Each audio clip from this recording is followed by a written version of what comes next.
Hello everyone, मैं संचिता Jain magnet brains के Hindi medium channel पर आप सभी का स्वागत करती हूँ। मैग्नेट ब्रेन्स एक ऐसा प्लेटफॉर्म है जहां पे आपको प्रोवाइड किया जाता है क्वालिटी कंटेंट, वो भी बिल्कुल फ्री। जी हाँ, तो देर किस बात की, आइए जुड़िए मैग्नेट ब्रेन्स के साथ। आज के इस सेशन में मैं आपके लिए पढ़ाने जा रही हूँ संस्थाओं के कामकाज का कंप्लीट रिवीजन चैप्टर पार्ट 2।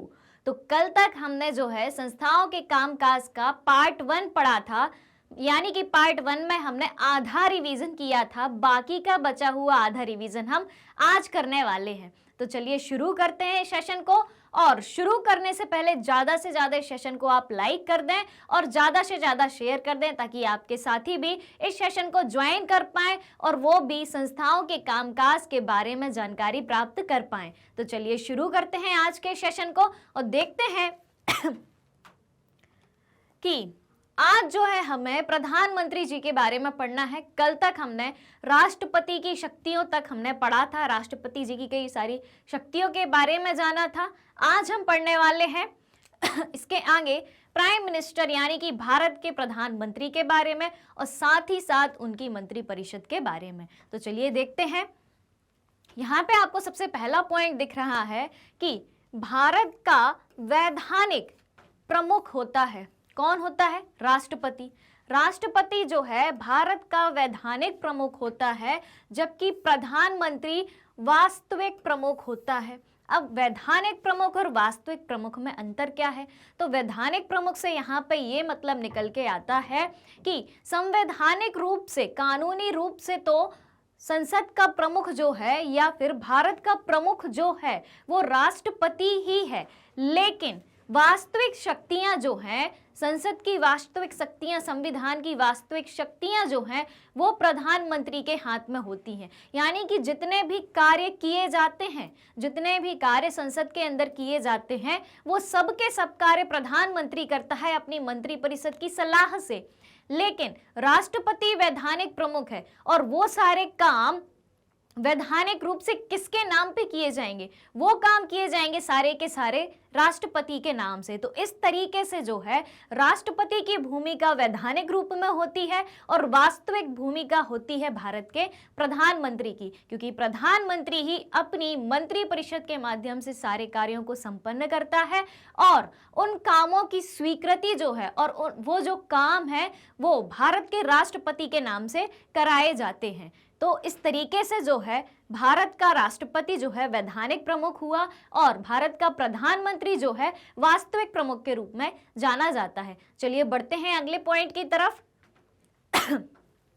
तो यहाँ पे सेकंड पॉइंट कहता है कि औपचारिक दृष्टि से भारत में राज्य का प्रधान राष्ट्रपति, भारत में राज्य का प्रधान जो है राष्ट्रपति, जबकि सरकार का प्रधान प्रधानमंत्री होता है। औपचारिक रूप से बात की जा रही है, औपचारिक रूप से भारत में राज्य का प्रधान राष्ट्रपति। यहाँ पे आप फिर से कंफ्यूज हो रहे होंगे कि राज्य का प्रधान कैसे? तो मैंने आपको कई बार बताया है कि हमारे संविधान में लिखा है कि भारत जो है राज्यों का प्रमुख है, राज्यों का संघ है। भारत राज्यों का संघ है।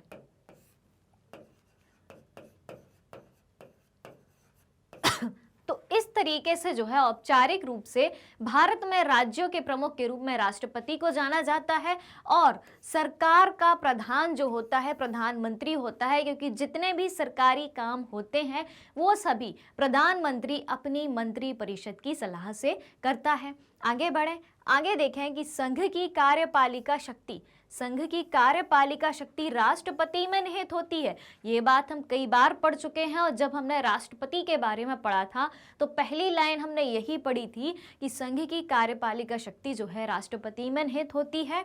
और अनुच्छेद 74 के अनुसार राष्ट्रपति को सहायता और सलाह देने के लिए एक मंत्रिपरिषद होती है जिसका प्रमुख होता है प्रधानमंत्री। मैंने अभी आपको बताया था कि राष्ट्रपति जो है नाम मात्र का शासक होता है, नाम मात्र का शासक होता है, लेकिन समस्त कार्यपालिका शक्तियां किसके हाथ में होती हैं? राष्ट्रपति के हाथ में। लेकिन नाम मात्र का शासक क्यों होता है? नाम मात्र का शासक इसलिए होता है कि उसकी उन कामों में स्वीकृति आवश्यक होती है और वो काम उसके नाम से किए जाते हैं। लेकिन काम कौन करता है? वास्तविक रूप में काम जो करता है वो करता है सरकार का प्रधान, यानी कि प्रधानमंत्री अपनी मंत्री परिषद की सलाह से करता है। और राष्ट्रपति को सहायता और सलाह देने का काम भी किसका है? प्रधानमंत्री और मंत्री परिषद का होता है। तो मंत्री परिषद का प्रमुख यहाँ पे किसको बताया गया है? मंत्री परिषद का प्रमुख बताया गया है प्रधानमंत्री को। तो इतनी बातें आपके दिमाग में क्लियर हो गई होंगी। अब चलते हैं हम आगे। अब हम बात करें प्रधानमंत्री की नियुक्ति की, कि प्रधानमंत्री की नियुक्ति कैसे होती है, प्रधानमंत्री का या प्राइम मिनिस्टर का अपॉइंटमेंट कैसे होता है। तो चलिए इसकी तरफ बढ़ते हैं। तो संविधान के अनुच्छेद 75 यानी कि कॉन्स्टिट्यूशन के आर्टिकल 75 के अनुसार प्रधानमंत्री की नियुक्ति जो है, प्रधानमंत्री की नियुक्ति कौन करता है?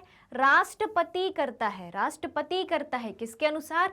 आर्टिकल 75 के क्लॉज 1 के अनुसार जो है प्रधानमंत्री की नियुक्ति राष्ट्रपति के द्वारा की जाती है। और अन्य मंत्री यानी कि जितने भी लोकसभा के और दूसरे मंत्री हैं, तो उन मंत्रियों की नियुक्ति जो है राष्ट्रपति प्रधानमंत्री की सलाह पर करता है। तो इस पॉइंट में हमने क्या सीखा? हमने ये सीखा कि संविधान के अनुच्छेद 75 के क्लॉज 1 के अनुसार जो है प्रधानमंत्री की नियुक्ति राष्ट्रपति करेगा और बाकी की जो उसकी मंत्री परिषद है, उसके जितने भी मंत्री हैं या लोकसभा के जितने भी मंत्री हैं, उनकी नियुक्ति कौन करेगा? अन्य मंत्रियों की नियुक्ति कौन करेगा? उन मंत्रियों की नियुक्ति भी राष्ट्रपति ही करेगा, लेकिन प्रधानमंत्री की सलाह पर करेगा। ठीक है, प्रधानमंत्री जैसी एडवाइस दे कि इन मंत्री को ये वाला विभाग सौंपा जाना चाहिए, इस व्यक्ति को इस तरीके का मिनिस्टर बनाया जाना चाहिए, तो इस एडवाइस के बेसिस पर राष्ट्रपति अन्य मंत्रियों की नियुक्ति करता है। तो दो बातें यहाँ पे हमें क्लियर हो गई कि प्रधानमंत्री की नियुक्ति राष्ट्रपति करेगा और अन्य मंत्रियों की नियुक्ति भी राष्ट्रपति ही करेगा, लेकिन प्रधानमंत्री की सलाह पर। आगे बढ़े। अब आप देखें इस पॉइंट में कि प्रधानमंत्री विधायिका तथा कार्यपालिका दोनों का वास्तविक प्रधान होता है। जी हाँ, मैंने पहले ही आपको बताया एक स्लाइड पीछे में कि विधायिका यानी कि जो कानून बनाती है, कार्यपालिका जो कि कानूनों को लागू करती है, उन दोनों का, किन किन का? विधायिका और कार्यपालिका दोनों का वास्तविक प्रधान कौन होता है? दोनों का वास्तविक प्रधान होता है प्रधानमंत्री होता है। तथा मंत्रियों व राष्ट्रपति के बीच संवाद के लिए सेतु का काम करता है। कैसे? मंत्रियों को नियुक्त राष्ट्रपति ने किया, ठीक है, लेकिन किसकी सलाह पर किया? प्रधानमंत्री की सलाह पर किया। तो अब अगर प्रधानमंत्री को कोई बात मंत्री परिषद तक पहुंचानी है तो वो कौन पहुंचाएगा? प्रधानमंत्री। अब मंत्री परिषद को अगर राष्ट्रपति तक कोई बात पहुंचानी है, ठीक है, तो वो कौन पहुंचाएगा? वो भी प्रधानमंत्री। यानी कि प्रधानमंत्री बीच में एक ब्रिज का काम कर रहा है, एक पुल का काम कर रहा है, एक सेतु का काम कर रहा है। ये हो गए राष्ट्रपति जी, ठीक है। और इधर हो गई अपनी मंत्री परिषद। मंत्री परिषद, ठीक है। अब बीच में ये आपका एक ब्रिज है और ये है प्रधानमंत्री जी, ठीक है। तो प्रधानमंत्री जो है मंत्री परिषद की सारी बातें राष्ट्रपति तक पहुंचाएंगे और राष्ट्रपति की सारी बातें मंत्री परिषद तक पहुंचाएंगे, ठीक है। इतनी बात हुई क्लियर। तो किस तरीके से प्रधानमंत्री जो है मंत्री परिषद और राष्ट्रपति के बीच एक सेतु का या एक पुल का या एक ब्रिज का काम करते हैं, ये आपको यहाँ से समझ में आ गया होगा। बढ़ते हैं आगे। तो वास्तव में इन दोनों प्रकार की नियुक्ति में राष्ट्रपति स्वतंत्र नहीं होता है। राष्ट्रपति स्वतंत्र नहीं होता है इन दोनों प्रकार की नियुक्ति में, यानी कि मंत्री परिषद की नियुक्ति में और प्रधानमंत्री की नियुक्ति में। क्यों स्वतंत्र नहीं होता है ये भी देख लेते हैं।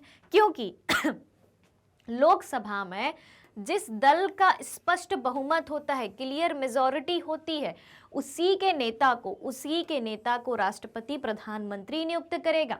यानी कि जब लोकसभा के चुनाव हुए, जब आम चुनाव होते हैं तो क्या होता है कि चुनाव के माध्यम से जिस पार्टी के पक्ष में, यहाँ पे दल से मतलब किसी पार्टी विशेष से है, दल को पार्टी भी कहा जाता है, तो जिस दल या जिस पार्टी के पक्ष में वोट ज़्यादा पड़े होते हैं उस पार्टी की सरकार बनती है। किसी भी पार्टी के पक्ष में ज़्यादा वोट पड़े यानी कि उस पार्टी का व्यक्ति प्रधानमंत्री बनेगा। तो राष्ट्रपति का काम एक तरीके से सिर्फ नियुक्त करना है कि हाँ भाई, इस पार्टी का जो नेता है, जो बहुमत के आधार पर चुना गया है, अब इसको तो प्रधानमंत्री बनना ही है। तो एक तरीके से मतलब राष्ट्रपति खुद के मन से ये डिसाइड नहीं कर सकता कि उसको मतलब राष्ट्रपति को जिसको भी लगे कि इस व्यक्ति को प्रधानमंत्री बनना चाहिए, मतलब अपने मन से मनमानी नहीं कर सकता। लोकसभा के चुनाव में जो भी बहुमत दल का नेता होता है, यानी जो पार्टी जीती होती है, जिस पार्टी के पक्ष में ज़्यादा वोट होते हैं, जिस पार्टी के ज़्यादा सांसद चुने जाते हैं, उसी पार्टी के नेता को जो है प्रधानमंत्री बना दिया जाता है। तो इसलिए यहाँ पे कहा गया है कि दोनों प्रकार की नियुक्तियों में, चाहे मंत्री परिषद की नियुक्ति हो चाहे वो प्रधानमंत्री की नियुक्ति हो, इस मामले में राष्ट्रपति स्वतंत्र नहीं है। जो पार्टी चुनाव जीतेगी उसी पार्टी की मंत्री परिषद बनेगी और उसी पार्टी का नेता जो है वो प्रधानमंत्री की कुर्सी पर बैठेगा। तो इतनी बातें क्लियर हुई नियुक्ति के बारे में। अब बढ़ते हैं आगे, जानते हैं हम अब मंत्री परिषद के संगठन के बारे में कि मंत्री परिषद का संगठन कैसे किया जाता है। यहाँ पे देखें तो प्रधानमंत्री सहित सभी प्रकार के मंत्रियों के समूह को मंत्री परिषद कहा जाता है। और मंत्रियों में कौन कौन आ रहा है यहाँ पे? कैबिनेट मंत्री, राज्य मंत्री और उप मंत्री। यहाँ पे मंत्रियों की 3 कैटेगरी बताई गई है, कैबिनेट स्तर के मंत्री, राज्य स्तर के मंत्री और उप मंत्री। तो प्रधानमंत्री सहित सभी प्रकार के मंत्रियों के समूह को कहा जाता है मंत्री परिषद। ठीक है, उसके बाद हम देखें कि मंत्रियों की अर्हताएं या मंत्रियों की योग्यताएं क्या हैं। योग्यताओं के बारे में हमें जानना है। अर्हताओं को योग्यताएं या क्वालिफिकेशंस भी कहा जाता है। आसान भाषा में कहें तो योग्यताएं या क्वालिफिकेशंस। चलिए तो जाने कि मंत्रियों की अर्हताएं क्या होती हैं, योग्यताएं क्या होती हैं, क्वालिफिकेशंस क्या होती हैं। तो मंत्री परिषद का सदस्य बनने के लिए यह आवश्यक नहीं है कि कोई व्यक्ति संसद के किसी सदन का सदस्य हो। ठीक है, तो मंत्री परिषद का सदस्य अगर बनना है तो उसके लिए ये आवश्यक नहीं है कि कोई व्यक्ति संसद के सदन का सदस्य हो ही। मतलब जब मंत्री परिषद का उसको सदस्य बनाया जा रहा है किसी भी मंत्री को, तब यह आवश्यक नहीं है कि उसी समय वो व्यक्ति संसद के किसी सदन का सदस्य हो ही, यानी कि लोकसभा या राज्यसभा का सदस्य हो ही उसी समय। लेकिन मंत्री बनने के पश्चात या मंत्री बनने के बाद संसद सदस्य ना होने पर 6 महीने के अंदर संसद के किसी भी सदन का सदस्य बनना अनिवार्य होता है। यानी कि यदि किसी मंत्री को मंत्री परिषद का सदस्य बनाया जा रहा है तो उसी समय ये कंपलसरी नहीं है कि वो पहले से संसद के किसी सदन का सदस्य हो, यानी कि लोकसभा या राज्यसभा का सदस्य हो। लेकिन मंत्री परिषद का सदस्य बनने के बाद, मंत्री बनने के तुरंत बाद ही 6 महीने के अंदर संसद के किसी भी सदन का सदस्य बनना उसे आवश्यक है। ठीक है, तो ये बात हो गई किसकी? मंत्रियों की अर्हता या मंत्रियों की योग्यता या मंत्रियों की क्वालिफिकेशंस की बात हो गई। आगे चलते हैं, आगे देखते हैं। अब मंत्रियों द्वारा शपथ ग्रहण की यहाँ पे बात की जा रही है कि मंत्रियों द्वारा शपथ कैसे ली जाती है। तो पद ग्रहण करने से पूर्व प्रधानमंत्री सहित प्रत्येक मंत्री को अनुसूची 3 में दिए गए प्रारूप के अनुसार राष्ट्रपति के समक्ष पद और गोपनीयता की शपथ लेनी होती है। तो मंत्रियों की शपथ कौन दिलवाता है? मंत्रियों को किसके सामने शपथ लेनी होती है?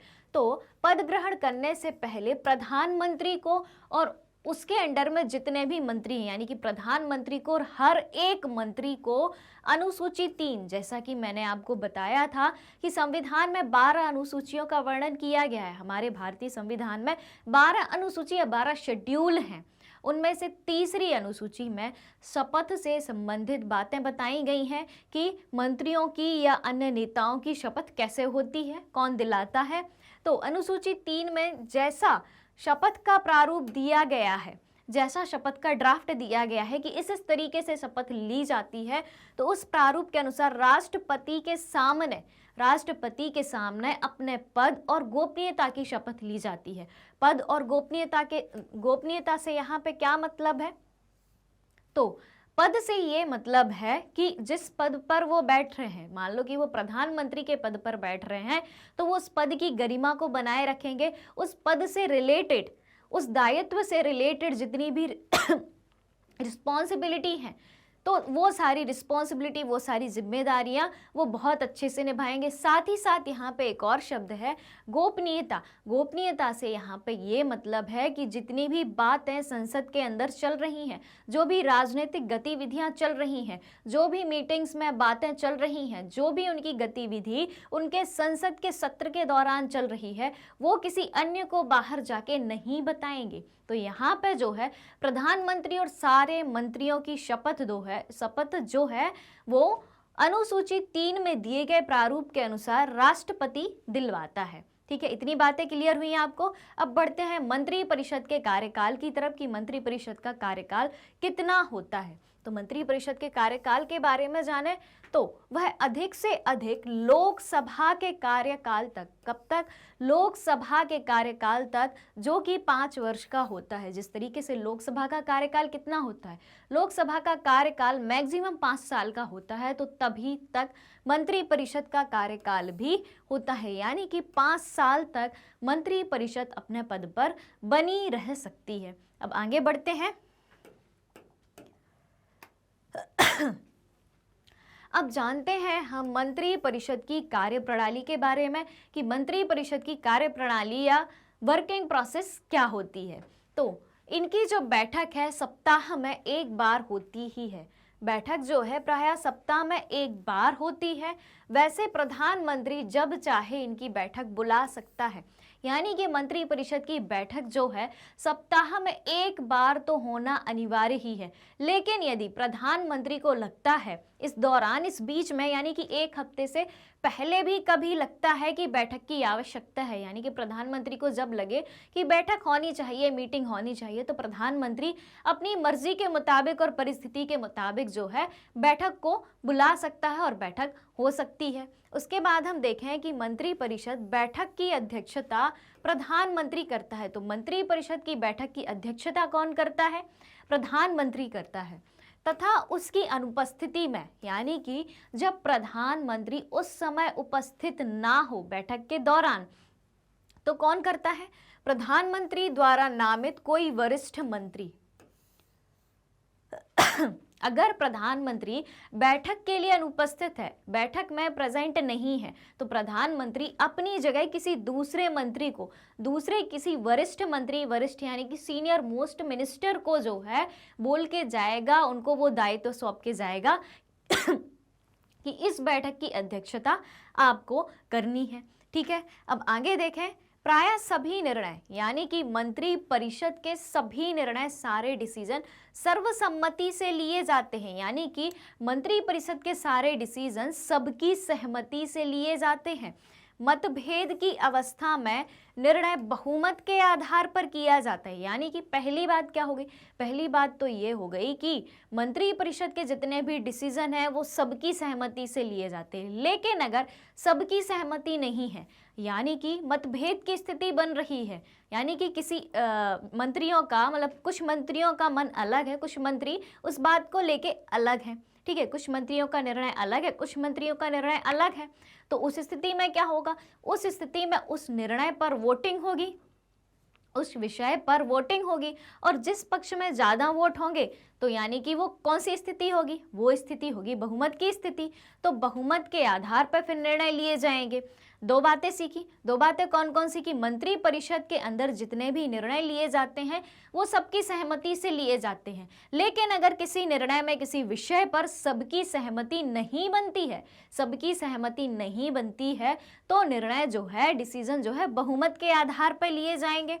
अब बहुमत से लिया गया निर्णय सभी मंत्रियों का संयुक्त निर्णय माना जाता है। तो जब बहुमत से कोई डिसीजन लिया जाता है तो उस स्थिति में फिर जो है दूसरा पक्ष जिसका डिसीजन नहीं माना गया, मतलब जहां पे मेजॉरिटी नहीं थी, तो उसमें ये नहीं होगा कि वो पार्टी या वो सारे मंत्री जो है उस बात से मुकर जाएं और उस डिसीजन में शामिल ना हो जो डिसीजन बहुमत के आधार पर लिया गया हो। तो जब डिसीजन जो है या निर्णय जो है मेजॉरिटी के आधार पर या बहुमत के आधार पर लिया जाता है तो वो डिसीजन जो है सभी व्यक्तियों को, सारे मंत्रियों को मानना होता है। आगे देखें, यदि कोई मंत्री, यहाँ पे देखें कि यदि कोई मंत्री मंत्री परिषद के निर्णय से सहमत नहीं होता है, अगर बहुमत से निर्णय लेने के बाद भी कोई मंत्री, एक मंत्री ऐसा है कि मान लो वो मंत्री परिषद के उस डिसीजन से सहमत नहीं है, एग्री नहीं करता है, तो फिर उसे क्या करना होता है, उसे जो है अपने पद से त्याग पत्र दे देना होता है, उसे अपनी पोस्ट से रेजिग्नेशन दे देना होता है, क्योंकि वो बाकी जो मंत्री परिषद है, बाकी जो मंत्री हैं उनके साथ एग्री करता नहीं है। तो उनसे ये कह दिया जाता है कि भाई जब आप हमारे डिसीजन से एग्री नहीं करते हैं, आप हमारे निर्णय से सहमत नहीं हैं, तो फिर आपको आपका पद जो है छोड़ना पड़ेगा। ठीक है, इतनी बात क्लियर हुई। चलिए बढ़ते हैं आगे। अब हम बात करेंगे राज्य विधानमंडल के बारे में। अभी तक हमने क्या देखा था, अभी तक हमने पूरी संसद को देखा। संसद में हमने देखा लोकसभा, राज्यसभा और राष्ट्रपति को। उसके आगे जो है हमने प्रधानमंत्री और उसकी मंत्रिपरिषद को देखा। अब जो है हम बात करेंगे राज्यों की, राज्य के विधानमंडल की। यानी जिस तरीके से हमने भारत के लेवल पर, भारत देश के लेवल पर संसद की बात करी थी, अब हम हर राज्य के लेवल की बात कर रहे हैं। पहले हमने राष्ट्र के स्तर की बात करी थी, अब हम राज्य के स्तर की बात करने जा रहे हैं। तो राज्य के स्तर में जो है राज्य विधानमंडल की बात करने जा रहे हैं। तो जिस तरीके से संसद के 3 अंग होते हैं, संसद के 3 अंग होते हैं। 3 अंग कौन कौन से होते हैं? एक होती है लोकसभा, एक होती है राज्यसभा और एक होता है राष्ट्रपति। और 2 सदन होते हैं संसद के, कौन कौन से? लोकसभा और राज्यसभा। क्लियर हुई इतनी बात? उसी तरीके से जब हम राज्य विधानमंडल के स्तर की बात करें, राज्य के स्तर की बात करें, राज्य की सरकार के स्तर की बात करें, वो बात तो हो गई केंद्र सरकार की। अब हम राज्य सरकार की बात करें तो राज्य सरकार में या राज्य विधानमंडल में भी 3 अंग यहाँ पे बताए गए हैं। तो सबसे पहले जो है राज्य विधानमंडल जो है राज्य सरकार की विधायिका है। जिस तरीके से संसद जो है केंद्र सरकार की विधायिका होती है, ठीक उसी तरीके से राज्य विधानमंडल जो है वो राज्य सरकार की विधायिका है। ठीक है, इतनी बात क्लियर हुई। तो राज्य विधानमंडल के 3 अंग कौन कौन से होते हैं? पहली होती है विधानसभा। ये ठीक लोकसभा की तरह होती है। जिस तरीके से लोकसभा के चुनाव होते हैं, विधानसभा भी निर्वाचित प्रतिनिधियों के माध्यम से बनाई जाती है। दूसरा अंग होता है विधान परिषद, जिसे लेजिस्लेटिव काउंसिल के नाम से जाना जाता है। तो जिस तरीके से राज्यसभा होती है, ठीक उसी तरीके से हर राज्य की अलग अलग विधान परिषद होती है और हर राज्य की अलग अलग विधानसभा भी होती है। लेकिन विधानसभा तो हर राज्य में होती है, लेकिन विधान परिषद जो है भारत के कुछ ही राज्यों में है। वर्तमान में जो है विधान परिषद भारत के केवल 6 राज्यों में ही है। तीसरे अंग की बात करें तो तीसरा अंग होता है राज्यपाल। जिस तरीके से राष्ट्रीय स्तर पर, देश के स्तर पर राष्ट्रपति की भूमिका होती है, ठीक उसी तरीके से राज्य स्तर पर राज्यपाल या गवर्नर की भूमिका होती है। तो चलिए देखते हैं राज्य विधानमंडल के इन तीनों अंगों को एक एक करके। चलिए, तो राज्य विधानमंडल के बारे में जो है हम कुछ बेसिक चीजें जान लें, फिर बढ़ते हैं आगे। तो संविधान के अनुच्छेद 170 के अनुसार जो है राज्यों में विधानसभा के सदस्यों की अधिकतम संख्या, यहाँ पे अब हम सबसे पहले बात करने जा रहे हैं राज्यों की विधानसभा। राज्यों की विधानसभा जो है, हर राज्य की अलग अलग विधानसभा होती है और हर राज्य में विधानसभा सीटों की संख्या भी अलग अलग होती है। तो यहाँ पे हम सबसे पहले उसी की बात कर रहे हैं कि राज्यों में विधानसभा सदस्यों की अधिकतम संख्या की बात करें तो अधिकतम संख्या कितनी होती है? 500 होती है और न्यूनतम संख्या 60 होती है। यानी कि 60 से 500 के बीच, 60 से 500 के बीच जो है, 60 से 500 के बीच जो है विधानसभा सदस्यों की संख्या रखी जाती है। अब अलग अलग राज्यों में ये सदस्य संख्या अलग अलग होती है।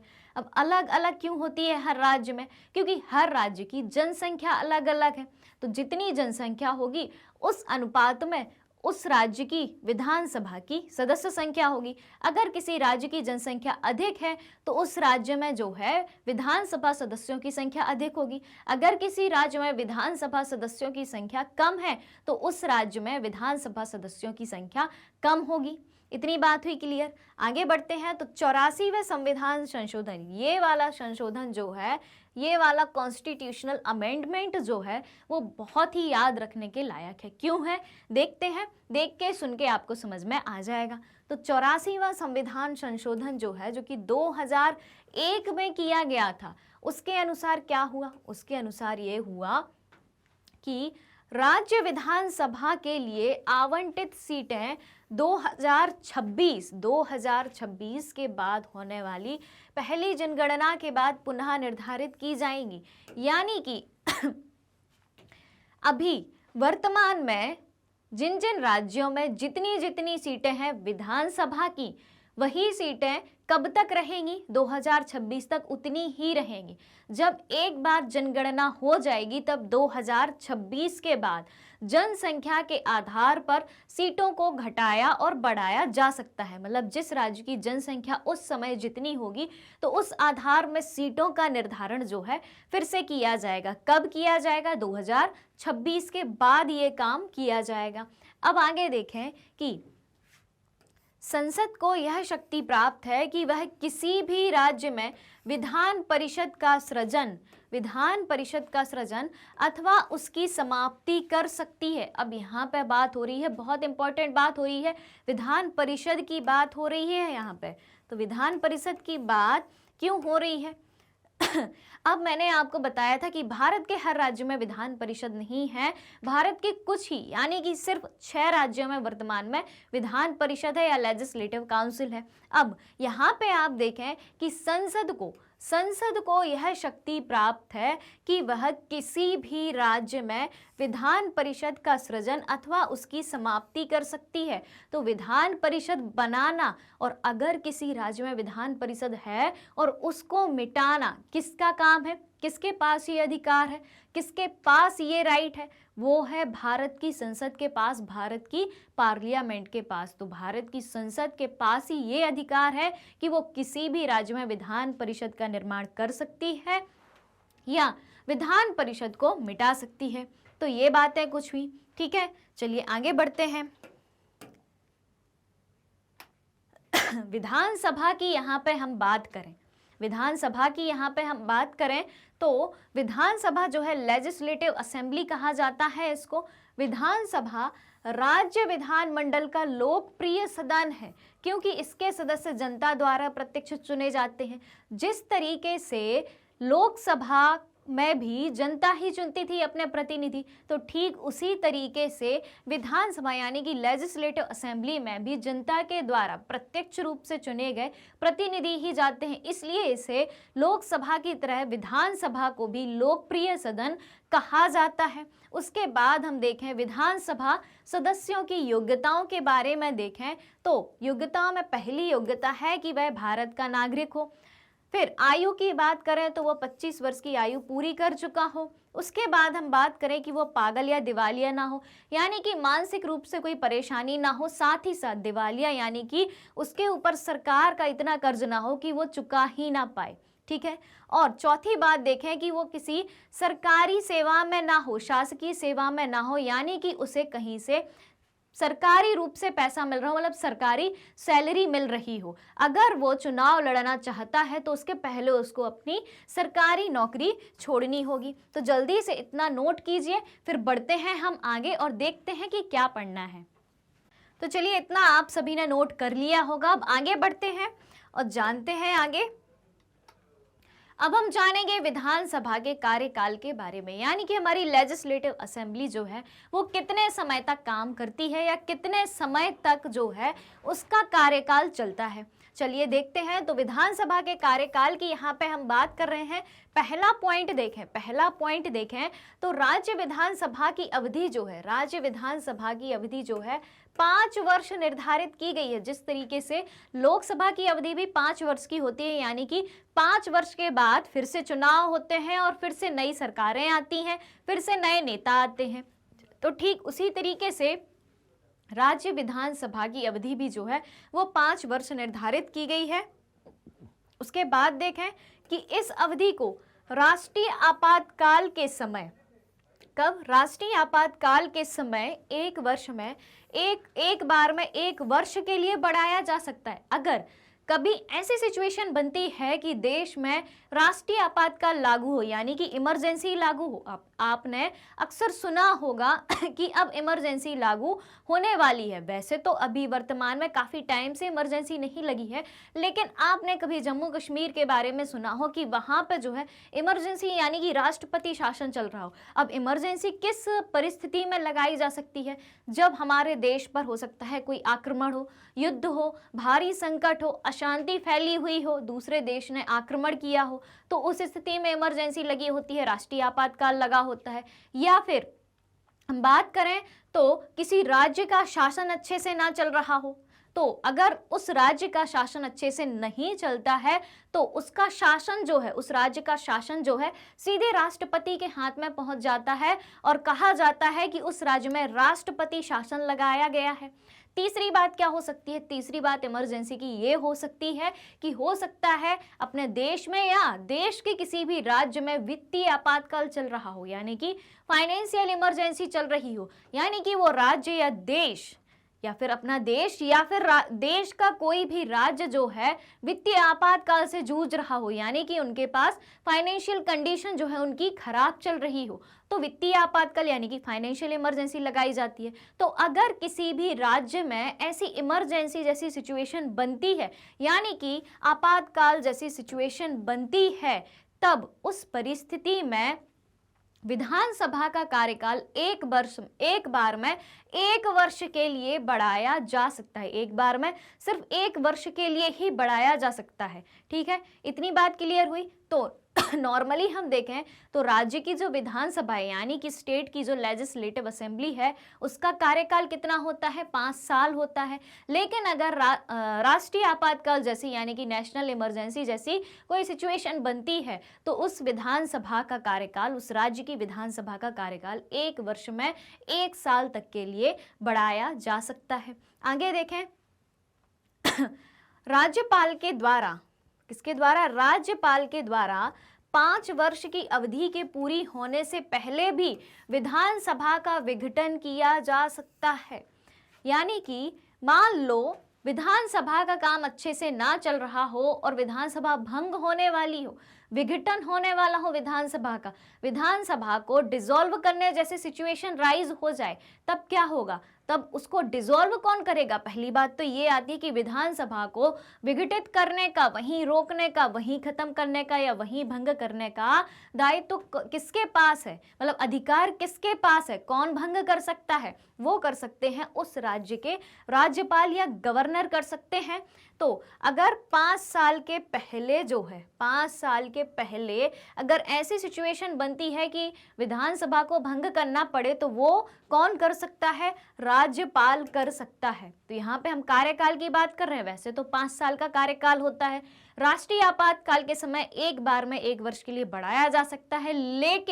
लेकिन अगर कोई ऐसी स्थिति उत्पन्न होती है कि विधानसभा को भंग किया जाए, विधानसभा को भंग करना पड़े तो 5 वर्ष के पहले भी उसको भंग किया जा सकता है।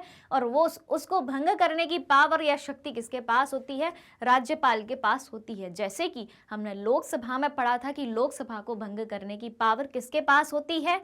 राष्ट्रपति के पास होती है। अब आगे देखें कि राज्य विधानसभा का विघटन सामान्यतः मुख्यमंत्री की सलाह पर किया जाता है। ऐसे ही नहीं कर दिया जाता, मुख्यमंत्री की सलाह पर किया जाता है। परंतु मुख्यमंत्री की सलाह के बिना भी राज्यपाल विधानसभा का विघटन कर सकता है। यानी कि अगर लगता है कि विधानसभा को विघटित करना है तो ऐसा मुख्यमंत्री की सलाह पर किया जाता है, लेकिन राज्यपाल देखता है कि परिस्थितियां कैसी है। अगर उसे लगता है कि मुख्यमंत्री से सलाह लेना उचित है तब वो लेता है। अगर लगता है कि मुख्यमंत्री से सलाह लेना उचित नहीं है, वही अपने एंड पे देख सकता है इस मामले को। तो राज्यपाल बिना मुख्यमंत्री की सलाह के भी विधानसभा को भंग कर सकता है। तो इस तरीके से हमने कई सारी बातें विधानसभा के कार्यकाल के बारे में जानी। अब बढ़ते हैं आगे। यहाँ पे अब हम बात करेंगे विधानसभा अध्यक्ष की। ठीक है, तो विधानसभा का अध्यक्ष, जिस तरीके से हमने लोकसभा के कई सारी अधिकारी पढ़े थे, तो ठीक उसी तरीके से यहाँ पे भी अब विधानसभा के मामले में भी अधिकारियों की बात आती है। तो अब हम सबसे पहले पढ़ने जा रहे हैं विधानसभा के अध्यक्ष के बारे में। तो विधानसभा का अध्यक्ष, अब विधानसभा अध्यक्ष का चुनाव जो है विधानसभा के सदस्यों द्वारा सामान्य बहुमत से किया जाता है। तो विधानसभा अध्यक्ष का जो चुनाव है किसके द्वारा किया जाता है? विधानसभा के सदस्यों द्वारा किया जाता है। कैसे किया जाता है? सामान्य बहुमत के द्वारा किया जाता है। ठीक है, तो सामान्य बहुमत से यहाँ पे क्या मतलब निकल के आता है? सामान्य बहुमत से ये मतलब है कि जितने भी विधानसभा के सदस्य हैं वो अध्यक्ष पद के लिए जो खड़े उम्मीदवार हैं, जिन उम्मीदवारों ने अध्यक्ष पद के लिए अपना नामांकन भरा है कि हमें अध्यक्ष पद के लिए, विधानसभा के अध्यक्ष पद के लिए चुनाव लड़ना है, तो उनका चुनाव कौन करता है? विधानसभा के सदस्य ही करते हैं। और जिस पक्ष में वोट ज़्यादा पड़े उसको क्या मिला? बहुमत, यानी कि मेजॉरिटी। तो वही व्यक्ति जो है विधानसभा का अध्यक्ष चुन लिया जाता है। सामान्य परंपरा यह है कि विधानसभा अध्यक्ष जो है सर्वसम्मति से चुन लिया जाए, यानी कि जिस व्यक्ति को विधानसभा के सारे नेता अपना नेता मानना चाहें, यानी कि अपना अध्यक्ष मानना चाहें, उसे मान सकते हैं। बहुमत के आधार पर अपनी सहमति देके जो है उसको विधानसभा अध्यक्ष को चुन लिया जाता है। आगे देखें तो लोकसभा अध्यक्ष के समान ही विधानसभा अध्यक्ष को भी शक्तियां प्राप्त हैं। जितनी शक्तियां हमने लोकसभा अध्यक्ष के मामले में देखी थी, ठीक उसी तरीके से विधानसभा अध्यक्ष को भी कई सारी शक्तियां प्राप्त हैं। यह अत्यंत महत्वपूर्ण तथा गरिमा युक्त संवैधानिक पद होता है। बिल्कुल होता है, क्योंकि विधानसभा की जितनी भी कार्यवाही होती है, जितनी भी बैठकें होती हैं, जितने भी सत्र होते हैं, यानी कि सेशंस होते हैं, उन सभी की अध्यक्षता कौन करता है? उन सभी की अध्यक्षता जो है विधानसभा अध्यक्ष ही करता है। ठीक है, ये बात हुई क्लियर।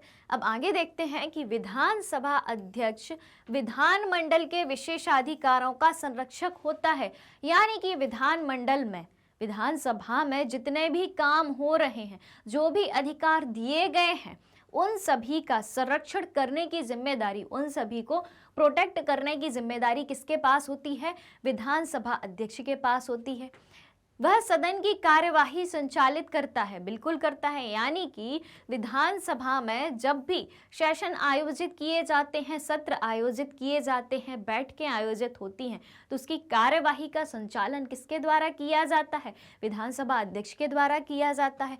तथा कार्यवाही के दौरान शांति व सामंजस्य बनाए रखता है। तो जब विधानसभा की कार्यवाही चल रही हो, बैठकें चल रही हो, सत्र चल रहा हो, तो उस दौरान उस सदन की शांति और सामंजस्य बनाए रखना किसका काम होता है? किसका काम होता है? विधानसभा अध्यक्ष का ही काम होता है। उसके बाद देखें तो विधानसभा के नियमों की व्याख्या विधानसभा के नियमों की व्याख्या का अधिकार भी विधानसभा अध्यक्ष को ही प्राप्त है। विधानसभा के जितने भी नियम हैं, कानून हैं, कायदे हैं, उन सभी की व्याख्या करना, सारे मंत्रियों को कानूनों के बारे में, नियमों के बारे में बताना और सिखाना किसका काम है? विधानसभा अध्यक्ष का ही काम है। इतनी बात हुई क्लियर। अब बढ़ते हैं आगे। अब अगर विधानसभा अध्यक्ष को उसके पद से हटाना हो, भाई विधानसभा अध्यक्ष कौन होता है, कैसे नियुक्त होता है, क्या क्या काम होते हैं, ये सब देख लिया हमने। अब देखें कि विधानसभा अध्यक्ष जो है अगर उसको हटाना हो उसके पद से तो कैसे हटाया जाता है। तो विधानसभा अध्यक्ष जो है विधानसभा के तत्कालीन सदस्यों के बहुमत द्वारा अपने पद से हटाया जा सकता है। चुना कैसे गया था विधानसभा अध्यक्ष को? विधानसभा अध्यक्ष को विधानसभा अध्यक्ष कैसे बनाया गया था? किसी एक सदस्य को विधानसभा अध्यक्ष कैसे बनाया गया था? विधानसभा के सदस्यों के बहुमत के आधार पर ही बनाया गया था, उन्हीं की वोटिंग के आधार पर बनाया गया था। फिर जिस पक्ष में मेजॉरिटी थी उनको विधानसभा अध्यक्ष बना दिया गया। अब हटाने की बात हो रही है तो हटाया भी उसी के तहत जाएगा जिन सदस्यों ने चुना है उनको। तो विधानसभा सदस्यों के बहुमत के आधार पर विधानसभा सदस्य के तत्कालीन सदस्यों की, यानी कि उस समय जो सदस्य हैं उन सदस्यों के बहुमत के द्वारा जो है विधानसभा अध्यक्ष को उसके पद से हटाया भी जा सकता है। परंतु इस आशय का प्रस्ताव सदन में रखने से 14 दिन पहले विधानसभा अध्यक्ष को इस बारे में सूचित करना आवश्यक होता है। यानी कि जब ऐसा प्रस्ताव विधानसभा में रखा जाना हो, सदन में रखा जाना हो, उस प्रस्ताव को रखने के 14 दिन पहले विधानसभा अध्यक्ष को इन्फॉर्म कर दिया जाता है, सूचित कर दिया जाता है कि आपको हटाने संबंधी प्रस्ताव, आपको विधानसभा अध्यक्ष पद से हटाने संबंधी प्रस्ताव जो है विधानसभा में रखा जाना है। ऐसा विधानसभा अध्यक्ष को 14 दिन पहले बता दिया जाता है। एक बात ये हो गई। अब देखें यदि किसी विधेयक पर मतदान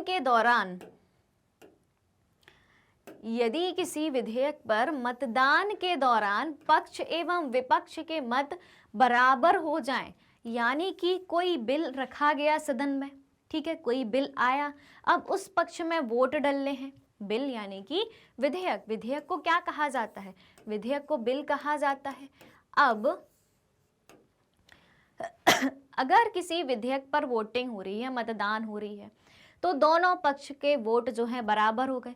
पक्ष के भी वोट बराबर है, विपक्ष में भी वोट बराबर है, यानी कि मान लो 50-50 वोट दोनों पक्षों में डले। अब बराबर हैं तो निर्णय क्या लिया जाए? तो उस स्थिति में जो है विधानसभा अध्यक्ष निर्णायक मत का प्रयोग करता है। यानी कि जब किसी बिल पर विधानसभा में, यानी कि किसी विधेयक पर विधानसभा में या राज्य विधानमंडल के सदन में मतदान हो रहा हो और वो मतदान जो है पक्ष और विपक्ष के दोनों के पक्ष में हो, यानी कि बराबर वोट दोनों पक्षों में हो, तब निर्णायक वोट का प्रयोग कौन करता है? विधानसभा अध्यक्ष। तो उस स्थिति में विधानसभा अध्यक्ष अपना वोट देता है और उसे जिस पक्ष में अपना वोट देना होता है उसमें देता है, तो उससे क्लियर हो जाता है कि हाँ ये काम करना है या ये काम नहीं करना है। इतनी बात क्लियर हुई। लेकिन अब दूसरी बात पे ध्यान देना, गौर देने लायक बात है कि परंतु यदि स्वयं विधानसभा अध्यक्ष को पद से हटाने का संकल्प जो है सदन में प्रस्तावित हो तो वह निर्णायक मत का प्रयोग नहीं कर सकता। यानी कि विधानसभा में जब ऐसा प्रस्ताव चल रहा हो, जब विधानसभा अध्यक्ष को उसके पद से हटाने की बात चल रही हो, तब अगर वोट बराबर होते हैं दोनों पक्षों में, तब विधानसभा अध्यक्ष अपने वोट का प्रयोग नहीं कर सकता, यानी कि निर्णायक वोट नहीं दे सकता। क्यों नहीं दे सकता? भाई वो तो अपने पक्ष में ही देगा वोट, तो वो जीत जाएगा, उसको विधानसभा अध्यक्ष फिर से बना दिया जाएगा, ठीक है। तो उस स्थिति में नहीं दे सकता, लेकिन बाकी दूसरे विधेयक जो हैं उनकी स्थिति में अपने निर्णायक मत का प्रयोग विधानसभा अध्यक्ष कर सकता है, ठीक है। अब उस स्थिति में निर्णायक वोट का प्रयोग नहीं कर सकता, लेकिन सामान्य वोट का प्रयोग कर सकता है, यानी कि जब वोटिंग हो रही हो, जब सब व्यक्ति वोट डाल रहे हो, जब सारे सदस्य वोट डाल रहे हों, तो उस परिस्थिति में जो है अन्य सदस्यों के समान सामान्य विधानसभा सदस्य के रूप में वोट दे सकता है। इतनी बातें क्लियर हुई। चलिए बढ़ते हैं आगे। अब हम देखें विधानसभा की शक्तियों के बारे में, यानी कि पावर्स ऑफ लेजिस्लेटिव असेंबली के बारे में देखें तो सबसे पहले हम देख रहे हैं विधायी शक्तियां देखेंगे तो इनमें जानेंगे कि समवर्ती सूची के विषयों पर विधि निर्माण का अधिकार है। समवर्ती सूची क्या होती है या कॉनकरेंट लिस्ट क्या होती है? मैंने आपको पहले ही बताया था कि तीन लिस्ट होती हैं, संघ सूची, राज्य सूची, समवर्ती सूची। तो संघ के विषयों पर केंद्र सरकार जो है कानून बनाती है, राज्य के विषयों पर राज्य सरकार कानून बनाती है, लेकिन जो समवर्ती सूची जिसको इंग्लिश में कॉनकरेंट लिस्ट कहा जाता है, उसके विषयों पर संघ और राज्य यानी कि केंद्र और राज्य दोनों मिलके कानून बना सकते हैं। तो यहाँ पे विधायी शक्ति यानी कि विधि यानी कि कानून बनाने की ही बात हो रही है। तो अगर समवर्ती सूची के विषयों पर विधि के निर्माण की बात हो रही हो तो विधानसभा के पास ये अधिकार है। क्यों? क्योंकि समवर्ती सूची में केंद्र सरकार और राज्य सरकार दोनों कानून बना सकती हैं।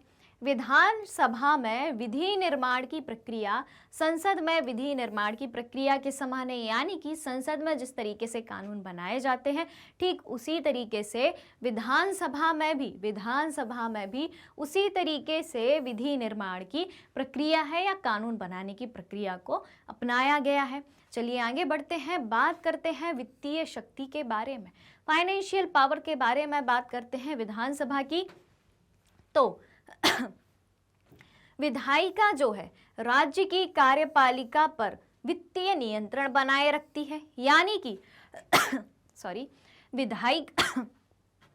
विधायिका जो है राज्य विधानमंडल जो है वो राज्य की कार्यपालिका यानी कि राज्य की कार्यपालिका जितनी भी प्रशासनिक व्यवस्था है उस पर नियंत्रण बनाए रखती है। राज्य के धन विधेयक पहले विधानसभा में ही प्रस्तुत किए जाते हैं। जिस प्रकार से संसद के यानी कि केंद्र सरकार के धन विधेयक यानी कि मनी बिल सबसे पहले लोकसभा में ही प्रस्तुत किए जाते हैं, उसी तरीके से राज्य के धन विधेयक एक स्टेट के मनी बिल जितने भी होते हैं वो पहले विधानसभा में ही प्रस्तुत किए जाते हैं तथा राज्य का बजट भी विधानसभा के द्वारा पारित किया जाता है। इतनी बात समझ में आई। चलिए अब बढ़ते हैं आगे। दो शक्तियों के बारे में हमने यहाँ पे देखा, विधानसभा की एक विधायी शक्ति यानी कि कानून बनाने की शक्ति, दूसरी देखी वित्तीय शक्ति यानी कि फाइनेंशियल पावर देखी। अब देखते हैं तीसरी शक्ति जो है संविधान संशोधन के संबंध में शक्ति। इसके बारे में जानते हैं कि राज्य को जो है या राज्य के विधानमंडल को जो है किस लेवल तक संविधान में संशोधन करने की शक्ति प्राप्त है। बहुत ध्यान से सुनना। तो संविधान संशोधन की बात जो है किस आर्टिकल में आती है? संविधान के अनुच्छेद 368 में आती है, आर्टिकल 368 में आती है। अब देखें कि आर्टिकल 368 के अंतर्गत संविधान संशोधन के किसी भी प्रस्ताव को आरंभ करने की शक्ति संसद को है, बिल्कुल है। तो संविधान संशोधन को शुरू कौन कर सकता है? संसद कर सकती है, भारत की पार्लियामेंट कर सकती है। राज्य विधानसभा को नहीं है यह शक्ति कि वो संविधान संशोधन को शुरू कर पाए। शुरू कौन करेगी? संसद करेगी। परंतु ऐसे संविधान संशोधन जो संविधान के संघीय ढांचे को प्रभावित करते हो। अब संविधान के संघीय ढांचे से क्या मतलब है? यानी कि जो हमारा मूल संविधान है, जो हमारी प्रस्तावना है, प्रियम्बल है। जब आप संविधान पढ़ते हैं तो पहले पेज पर भारत के संविधान की प्रस्तावना लिखी होती है जिसको प्रियम्बल कहा जाता है। अगर उसमें लिखी हुई बातों को, जिसको संघीय ढांचा या मूल ढांचा कहा जाता है, उसमें लिखी हुई एक भी बातों का उल्लंघन होता है किसी संविधान संशोधन के द्वारा, तब क्या होता है? तब जो है अगर ऐसे संविधान संशोधन जो संविधान के संघीय ढांचे को प्रभावित करते हैं उन पर राष्ट्रपति की अनुमति देने से पहले आधे राज्यों की विधानसभाओं की सहमति आवश्यक होती है। यानी कि संविधान संशोधन शुरू कहाँ हुआ? संसद में हुआ।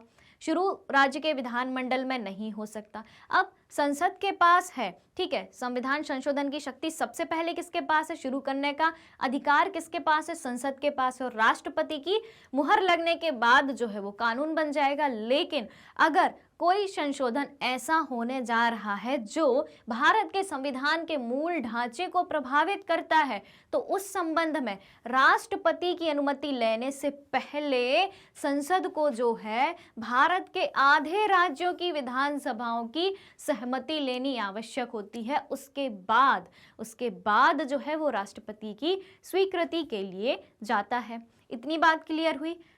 तो ये हमने देखी कि संविधान संशोधन के संबंध में राज्यों की विधानसभाओं की क्या भूमिका होती है या संविधान संशोधन के संबंध में राज्य की विधानसभा के पास कितनी शक्ति है। आगे देखें, राष्ट्रपति के निर्वाचन की शक्ति, बिल्कुल मतलब राष्ट्रपति के चुनाव की शक्ति है राज्य के विधानमंडल के पास। कैसे है? तो राष्ट्रपति के निर्वाचन में सभी राज्यों की विधानसभा के निर्वाचित सदस्य भाग लेते हैं। बिल्कुल लेते हैं। जब राष्ट्रपति के निर्वाचन की प्रक्रिया यानी कि राष्ट्रपति के इलेक्शन की राष्ट्रपति के इलेक्शन की प्रोसीजर अपन पढ़ रहे थे तब हमने देखा था कि राष्ट्रपति के निर्वाचन में कौन कौन भाग लेता है? लोकसभा के निर्वाचित सदस्य, राज्यसभा के निर्वाचित सदस्य और राज्यों की विधानसभाओं के निर्वाचित सदस्य। यानी कि तीनों के निर्वाचित सदस्य जो हैं, यानी कि जो चुने गए सदस्य हैं, जनता के द्वारा चुने गए सदस्य हैं, वो राष्ट्रपति के निर्वाचन में भाग लेते हैं। तो ये कुछ हमने देखी राज्यों की विधानमंडल की कुछ शक्तियों के बारे में जाना। तो जल्दी से इतना नोट कर लीजिए आप, फिर बढ़ते हैं अपन आगे। तो चलिए इतना आप सभी ने नोट कर लिया होगा। अब आगे चलते हैं और जानते हैं अब हम आगे विधान परिषद के बारे में। तो सबसे पहले हम जानेंगे विधान परिषद की संरचना के बारे में। जैसा कि मैंने आप सभी को पहले ही बताया था कि विधान परिषद जो है सारे राज्यों में नहीं है, यह केवल कुछ ही राज्यों में और वर्तमान में सिर्फ 6 राज्यों में है। तो विधान परिषद की संरचना या विधान परिषद का स्ट्रक्चर क्या है इसके बारे में हम जान लेते हैं। विधान परिषद जिसे लेजिस्लेटिव काउंसिल भी कहा जाता है, उसके स्ट्रक्चर के बारे में हम देख रहे हैं। तो कॉन्स्टिट्यूशन के आर्टिकल 171 यानी कि संविधान के अनुच्छेद 171 के अंतर्गत जो है विधान परिषद की संरचना के बारे में बताया गया है। आगे, राज्य विधानमंडल का उच्च सदन है, बिल्कुल है, राज्य विधानमंडल का उच्च सदन है। इससे क्या मतलब है? जिस तरीके से संसद का उच्च सदन राज्यसभा को माना जाता है। क्यों माना जाता है? क्योंकि राज्यसभा कभी भंग नहीं होती है, उसका कार्यकाल 6 वर्ष का होता है, तो इसका भी कार्यकाल जो है 6 वर्ष का होता है और हर 2 साल में जो है 1/3 सदस्य इसके जो है हटते जाते हैं और नए जुड़ते जाते हैं। तो इसीलिए इसको राज्य विधानमंडल का उच्च सदन कहा जाता है, क्योंकि ये कभी भंग नहीं होती है। इसके सदस्य जो है अप्रत्यक्ष मतदान पद्धति से चुने जाते हैं। कैसे चुने जाते हैं? अप्रत्यक्ष मतदान पद्धति से चुने जाते हैं। इसके अनुसार विधान परिषद में सदस्यों की संख्या जो है कम से कम 40, कितनी सदस्य संख्या? साथ ही साथ इसकी सदस्य संख्या भी देखें तो कम से कम 40 होती है और अधिक से अधिक कितनी? अधिक से अधिक जो है उस राज्य की, जिस राज्य में विधान परिषद है उसी राज्य की विधानसभा की कुल सदस्य संख्या की 1/3 होती है। कितनी होती है? 1/3 होती है। तो विधान परिषद की संरचना में हमने क्या क्या सीखा कि आर्टिकल 171 में है। दूसरी बात, राज्य विधानमंडल का उच्च सदन है, बिल्कुल है। इसके सदस्य जो है अप्रत्यक्ष मतदान पद्धति से चुने जाते हैं, यानी कि डायरेक्ट जनता के द्वारा नहीं चुने जाते हैं। उसके बाद इसमें सदस्य संख्या की बात करें तो कम से कम 40 और अधिक से अधिक कितने?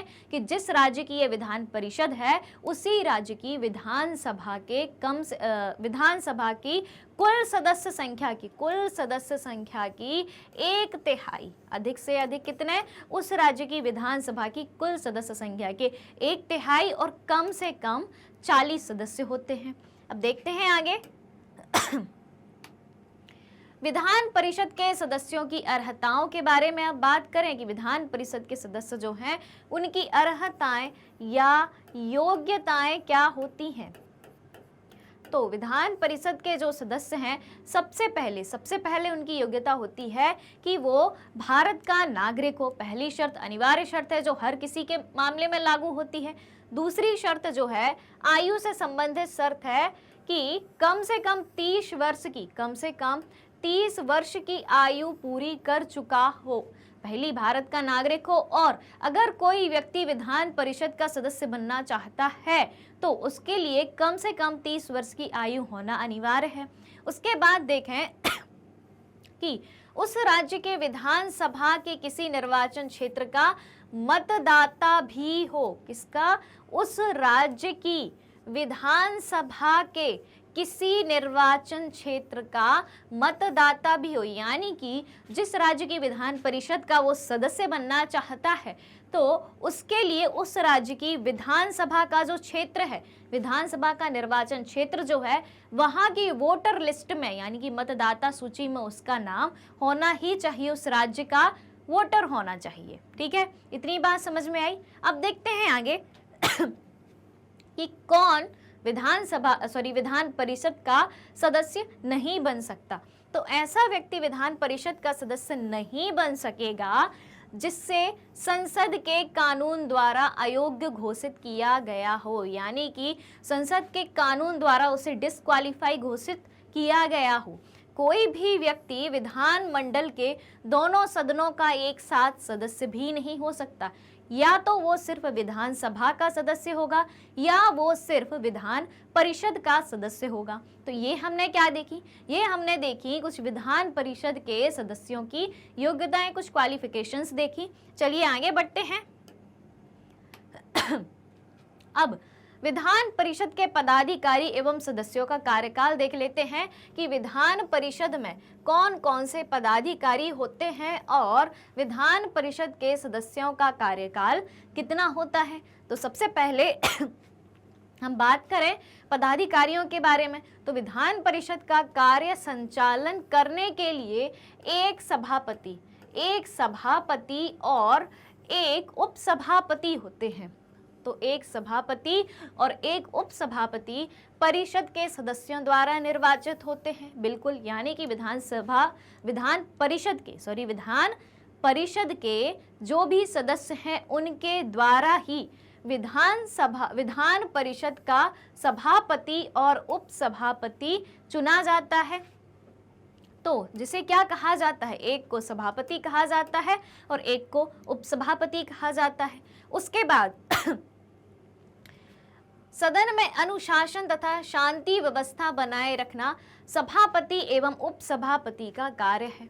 ठीक है, तो उपसभापति और सभापति का ये दायित्व है, ये रिस्पॉन्सिबिलिटी है, ये उनका काम है कि उस सदन में अनुशासन बना के रखें, शांति व्यवस्था बना के रखें। फिर देखें कि विधान परिषद की गढ़ पूर्ति, अब यहाँ पे गढ़ पूर्ति शब्द आया है तो सबसे पहले हम इसको समझ लेते हैं कि गढ़ पूर्ति क्या होती है। गढ़ पूर्ति या इंग्लिश में इसे कोरम कहा जाता है। ठीक है, तो यहाँ पर सेंटेंस क्या बोला है कि विधान परिषद की गढ़ पूर्ति के लिए कुल सदस्य संख्या के 1/10 सदस्यों का उपस्थित होना अनिवार्य है। यानी कि जब कभी विधान परिषद की बैठकें होनी हो, जब विधान परिषद की कोई भी बैठक आयोजित होनी हो, तो विधान परिषद के जितने भी सदस्य हैं उन सदस्यों का 1/10 सदस्य उस बैठक में मौजूद होना अनिवार्य ही है। तो उसे कहा जाता है गढ़ पूर्ति या कोरम, यानी कि कुल सदस्य संख्या का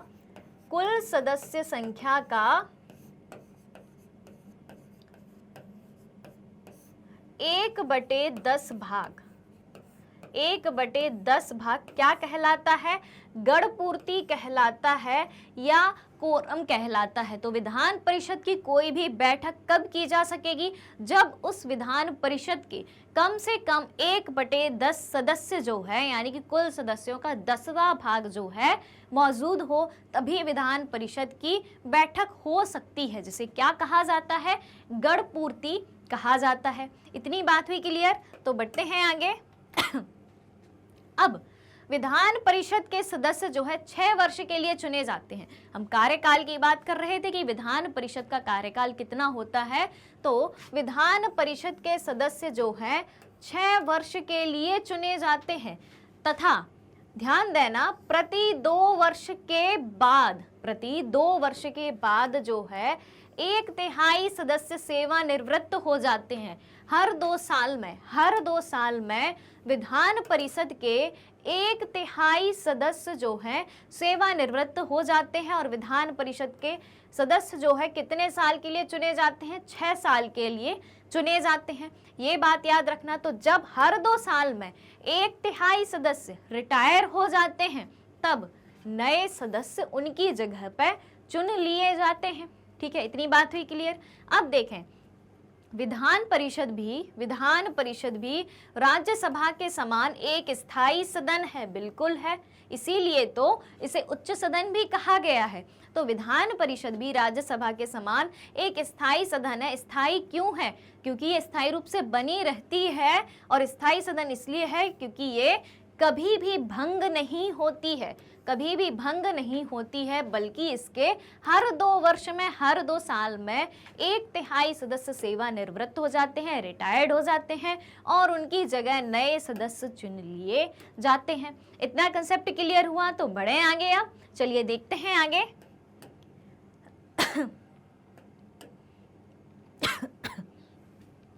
अब हम देखते हैं विधान परिषद के कार्य एवं शक्तियां क्या है। तो विधान परिषद जो है विधानसभा द्वारा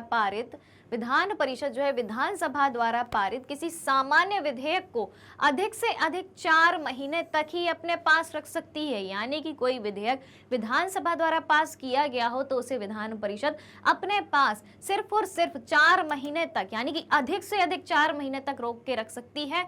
पहली बार 3 महीने तक और दूसरी बार 1 महीने तक रख सकती है। यानी कि 3 महीने होने पे उसको विधानसभा की तरफ से बोला जाएगा कि भाई क्या हुआ उस विधेयक का, क्या आपकी विचारधारा है उस विधेयक को लेके, आपका क्या निर्णय है। तब 3 महीने होने के बाद 1 महीने तक और एक्स्ट्रा रख सकती है। यानी कि कुल मिला के टोटल 4 महीने तक अधिकतम जो है विधान परिषद विधानसभा द्वारा पारित किसी विधेयक को अपने पास रख सकती है। इसके बाद विधेयक दोनों सदनों के द्वारा पारित मान लिया जाता है। ठीक है, अगर विधान परिषद ने 4 महीने के बाद भी कोई डिसीजन नहीं दिया तो उस विधेयक को पास मान लिया जाता है, पारित मान लिया जाता है। अब देखें, विधान परिषद जो है विधानसभा द्वारा किए गए कार्यों के पुनरावलोकन की शक्ति नहीं रखती है। पुनरावलोकन से यहाँ क्या मतलब है कि विधान सभा ने जो काम किया उसको विधान परिषद फिर से नहीं देख सकती, उसकी फिर से जांच पड़ताल नहीं कर सकती है। ठीक है, तो यहाँ से हमें कुछ शक्तियाँ समझ में आई कि कितनी शक्तियाँ हैं विधान परिषद के पास और कितनी नहीं है। आगे देखें, तो आगे जो है अब हमें देखना है हमारे भारत देश की न्यायपालिका के बारे में, यानी कि भारत के जुडिशरी सिस्टम के बारे में। तो यहाँ पे हम देखें, सबसे पहले हम देखते हैं भारत की न्यायपालिका में सर्वोच्च न्यायालय के बारे में। तो जानते हैं कि सर्वोच्च न्यायालय या उच्चतम न्यायालय जो कि सिर्फ एक है पूरे भारत में, और वो कहाँ पे स्थित है? दिल्ली में स्थित है। अब उसके गठन के बारे में जानते हैं कि कैसे सर्वोच्च न्यायालय का गठन किया जाता है। तो जानते हैं सर्वोच्च न्यायालय के गठन के बारे में, जो कि भारत का सुप्रीम कोर्ट है। ठीक है, चलिए तो देखते हैं। आर्टिकल 124 की बात हो रही है, संविधान के अनुच्छेद 124 की बात हो रही है, जिसके अंतर्गत भारत में एक उच्चतम न्यायालय, जिसे सर्वोच्च न्यायालय या सुप्रीम कोर्ट भी कहा जाता है, उसकी स्थापना की गई है। ठीक है, इसके बाद हम देखें कि संविधान ने जो है उच्चतम न्यायालय के न्यायाधीशों की संख्या उच्चतम न्यायालय का क्षेत्राधिकार तथा न्यायाधीशों का वेतन और सेवा शर्तें निर्धारित करने का अधिकार संसद को प्रदान किया है। यानी कि भारतीय संविधान ने संसद को उच्चतम न्यायालय से संबंधित कुछ अधिकार दिए हैं कि संसद उच्चतम न्यायालय के मामले में क्या काम कर सकती है। पहला, उच्चतम न्यायालय में यानी कि सुप्रीम कोर्ट में न्यायाधीशों की संख्या कितनी होगी, यानी कि जजेस की संख्या कितनी होगी। उच्चतम न्यायालय का क्षेत्राधिकार कितना होगा, मतलब कितने अधिकार उच्चतम न्यायालय के पास होंगे, ये डिसाइड किसने किया है, भारत की संसद ने। न्यायाधीशों को कितना वेतन मिलेगा, क्या सेवा शर्तें मिलेंगी, ये किसने डिसाइड किया है, किसने निर्धारित किया है, भारत की संसद ने, यानी कि भारत की पार्लियामेंट ने। चलिए देखते हैं अब आगे। अब देखें कि न्यायाधीशों की योग्यताएं क्या है, अर्हताएं क्या है, यानी कि क्वालिफिकेशंस क्या है जजेस की, इसके बारे में भी जान लेते हैं। तो आर्टिकल 124 के क्लॉज 3 के अनुसार, आर्टिकल 124 के क्लॉज 3 के अनुसार केवल वही व्यक्ति उच्चतम न्यायालय का न्यायाधीश नियुक्त हो सकता है जो निम्नलिखित योग्यताएं रखता हो। पहली योग्यता वही है अपनी सबसे पुरानी, सबसे फेमस, सबसे कंपलसरी, कि वो भारत का नागरिक हो। ठीक है, उसके बाद दूसरी योग्यता की तरफ आते हैं और जानते हैं उसके बारे में कि किसी उच्च न्यायालय का, ठीक है, अब कौन व्यक्ति उच्चतम न्यायालय का न्यायाधीश बन सकता है, इसके बारे में हम जानने वाले हैं। तो सबसे पहले हम क्या देख रहे हैं कि किसी उच्च न्यायालय का या ऐसे 2 या अधिक न्यायालयों का लगातार न्यूनतम 5 वर्ष तक न्यायाधीश रहा हो। अगर कोई व्यक्ति उच्च न्यायालय का, यानी कि उच्च न्यायालय कहाँ होते हैं, उच्च न्यायालय राज्यों में होते हैं, जैसे हाई कोर्ट कहा जाता है, अलग अलग राज्यों के अलग अलग उच्च न्यायालय होते हैं। तो अगर कोई व्यक्ति जिसने भारत के किसी भी उच्च न्यायालय में या 2 या अधिक ऐसे न्यायालयों में लगातार कम से कम 5 वर्ष तक न्यायाधीश के रूप में काम किया हो, ठीक है, तो ऐसा व्यक्ति जो है सुप्रीम कोर्ट का न्यायाधीश बनने के योग्य होता है। अथवा अगर ये शर्त पूरी नहीं होती है तो दूसरी भी ने दी है।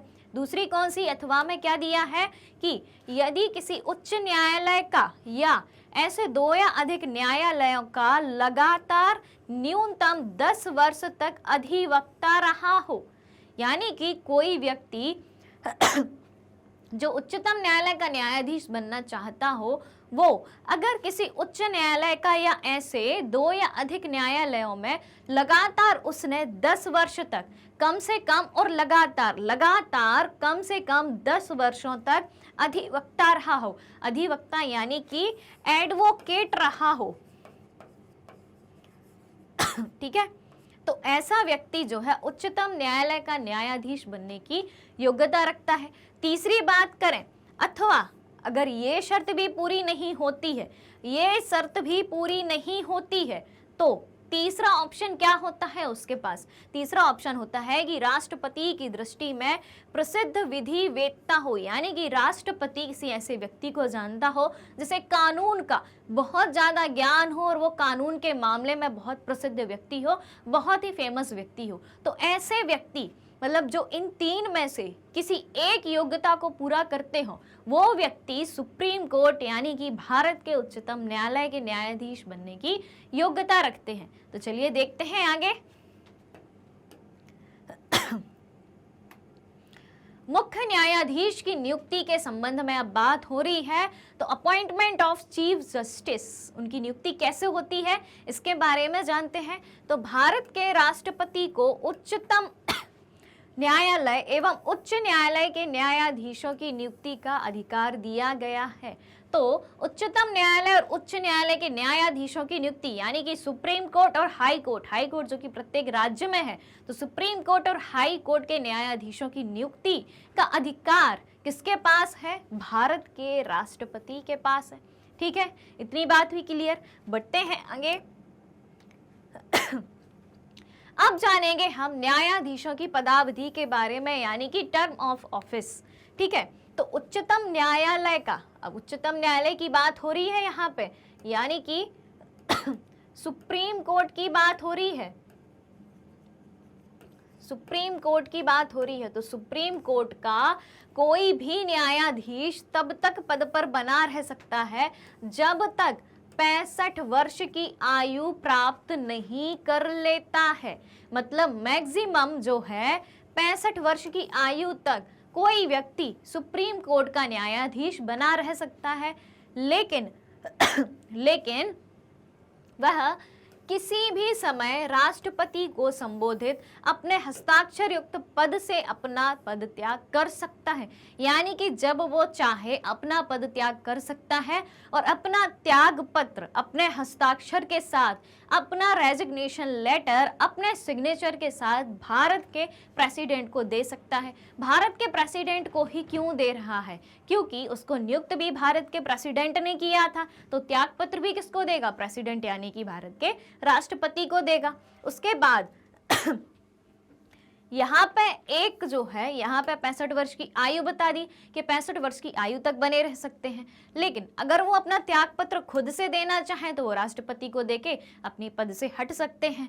तीसरी बात देखें कि सिद्ध कदाचार या असमर्थता के आधार पर, यानी कि अगर सुप्रीम कोर्ट के किसी न्यायाधीश ने जो है संविधान के कानूनों का उल्लंघन किया है, कोई गलत काम किया है, करप्शन किया है, तो ऐसी अगर कोई स्थिति पाई जाती है तो उस आधार पर संसद के प्रत्येक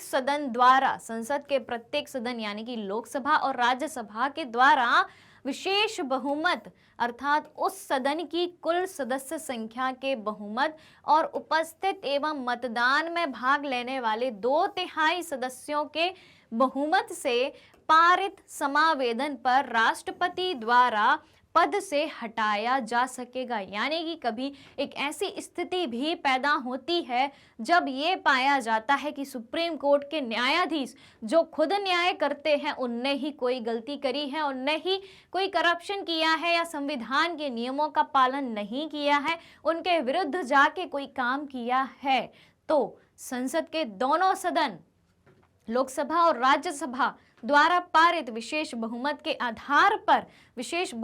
आधार पर राष्ट्रपति द्वारा उनको उनके पद से हटाया जाता है। तो यहाँ नियुक्ति राष्ट्रपति ने करी थी, तो हटाएगा भी कौन? राष्ट्रपति ही हटाएगा। ठीक है।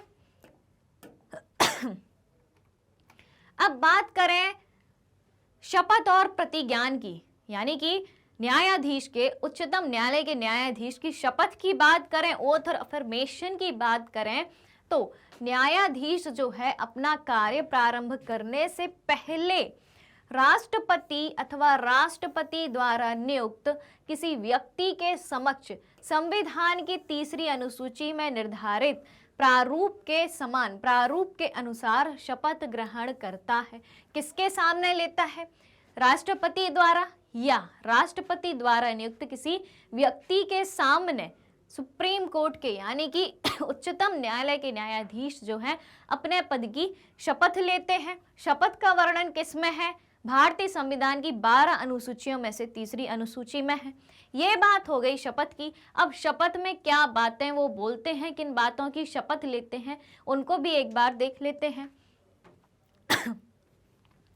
तो इस प्रारूप के अंतर्गत न्यायाधीश निम्नलिखित बातों की शपथ लेता है। कौन कौन सी? कि मैं विधि द्वारा स्थापित भारत के संविधान के प्रति सच्ची श्रद्धा और सच्ची निष्ठा रखूंगा। यानी कि कानून के द्वारा जो हमारा संविधान बनाया गया है, ठीक है, उसके प्रति अपनी सच्ची श्रद्धा और सच्ची निष्ठा रखूंगा। मैं भारत की संप्रभुता को अक्षुण्ण बनाए रखूंगा, मतलब कि हमेशा एक जैसा बनाए रखूंगा। उसके बाद ये कहते हैं कि मैं सम्यक प्रकार से यानी कि बहुत अच्छे तरीके से श्रद्धा पूर्वक तथा अपनी पूरी योग्यता, ज्ञान और विवेक से अपने पद के कर्तव्यों का भय या पक्षपात, अनुराग या द्वेष के बिना पालन करूंगा।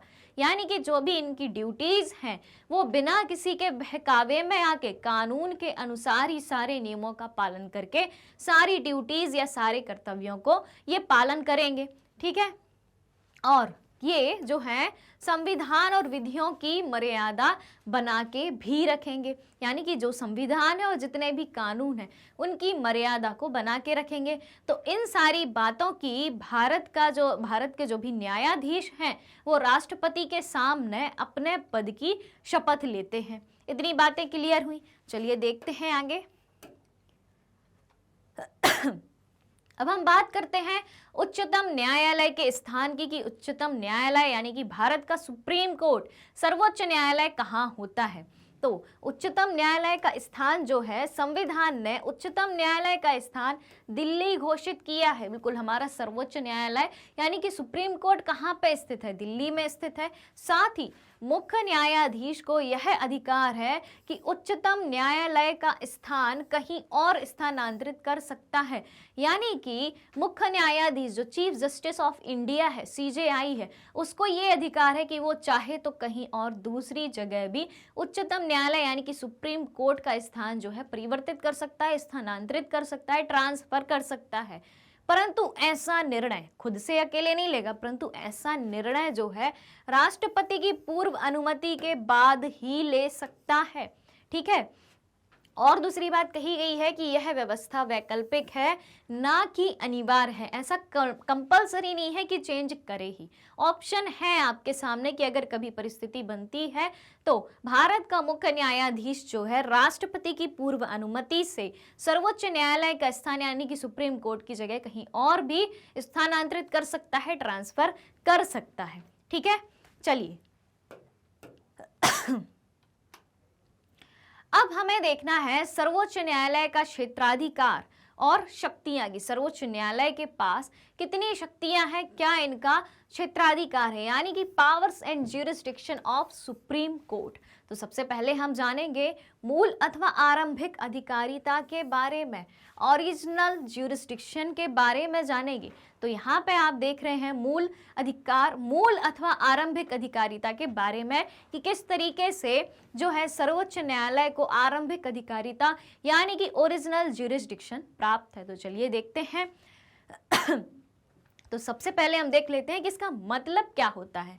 मूल या आरंभिक क्षेत्राधिकार का अर्थ है कि संविधान के अनुच्छेद 131 के अंतर्गत किसी वाद यानी कि लिटिगेशन की शुरुआत न्यायालय में ही होगी, सर्वोच्च न्यायालय में ही होगी।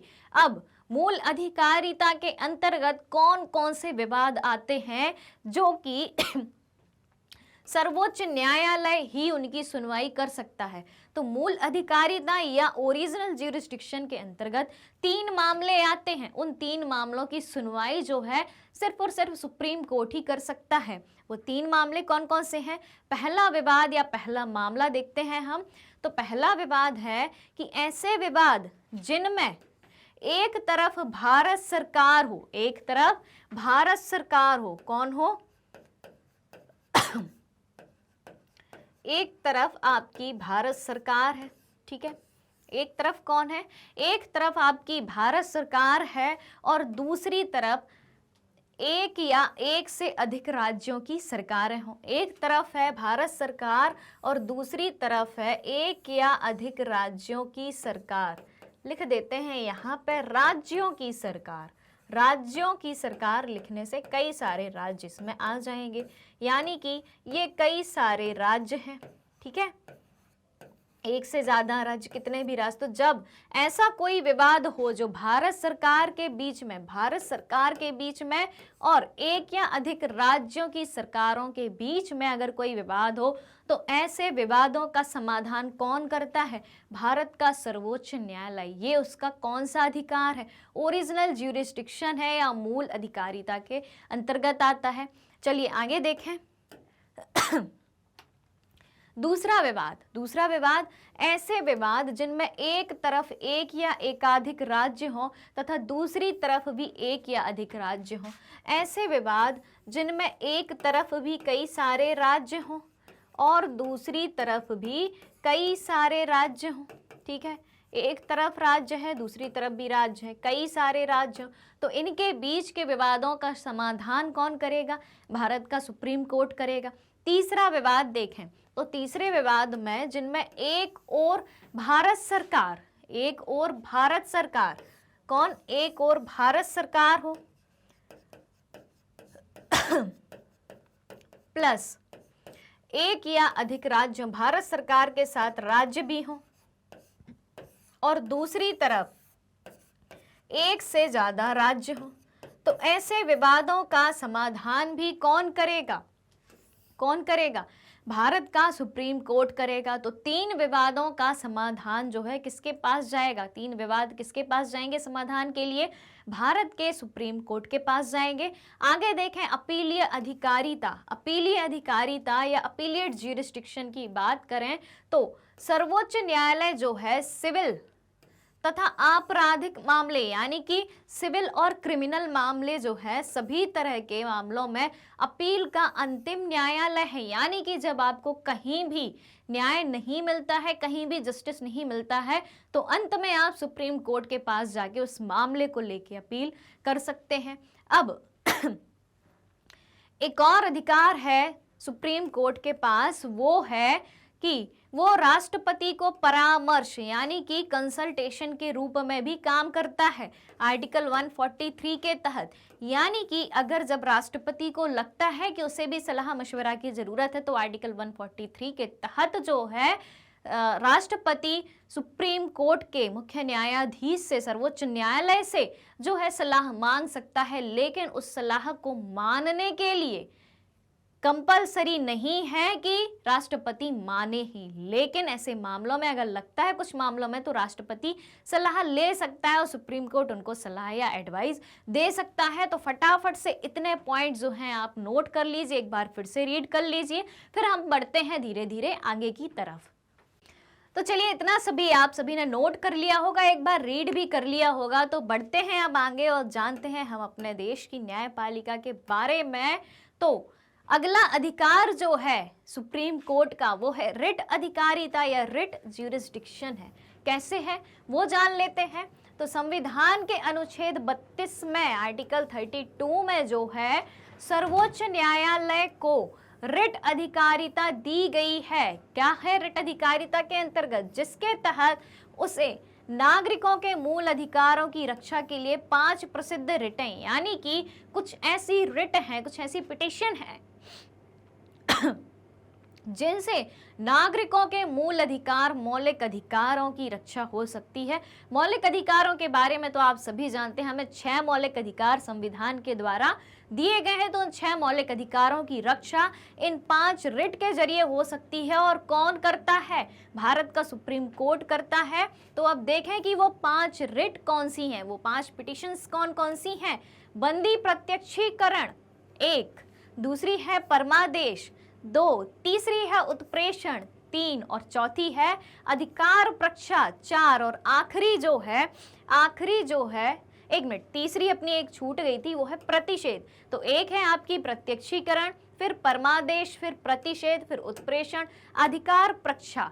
तो ये जो 5 रिट हैं, इन रिटों सहित अन्य प्रकार की रिटें निर्देश, अन्य प्रकार की रिट्स निर्देश तथा आदेश जारी करने की शक्ति है। तो मूल अधिकारों की रक्षा करना किसका दायित्व है, सुप्रीम कोर्ट का 5 रिट्स के जरिए। चलिए बढ़ते हैं अब आगे। ये तो बात हो गई सुप्रीम कोर्ट के अधिकारों की।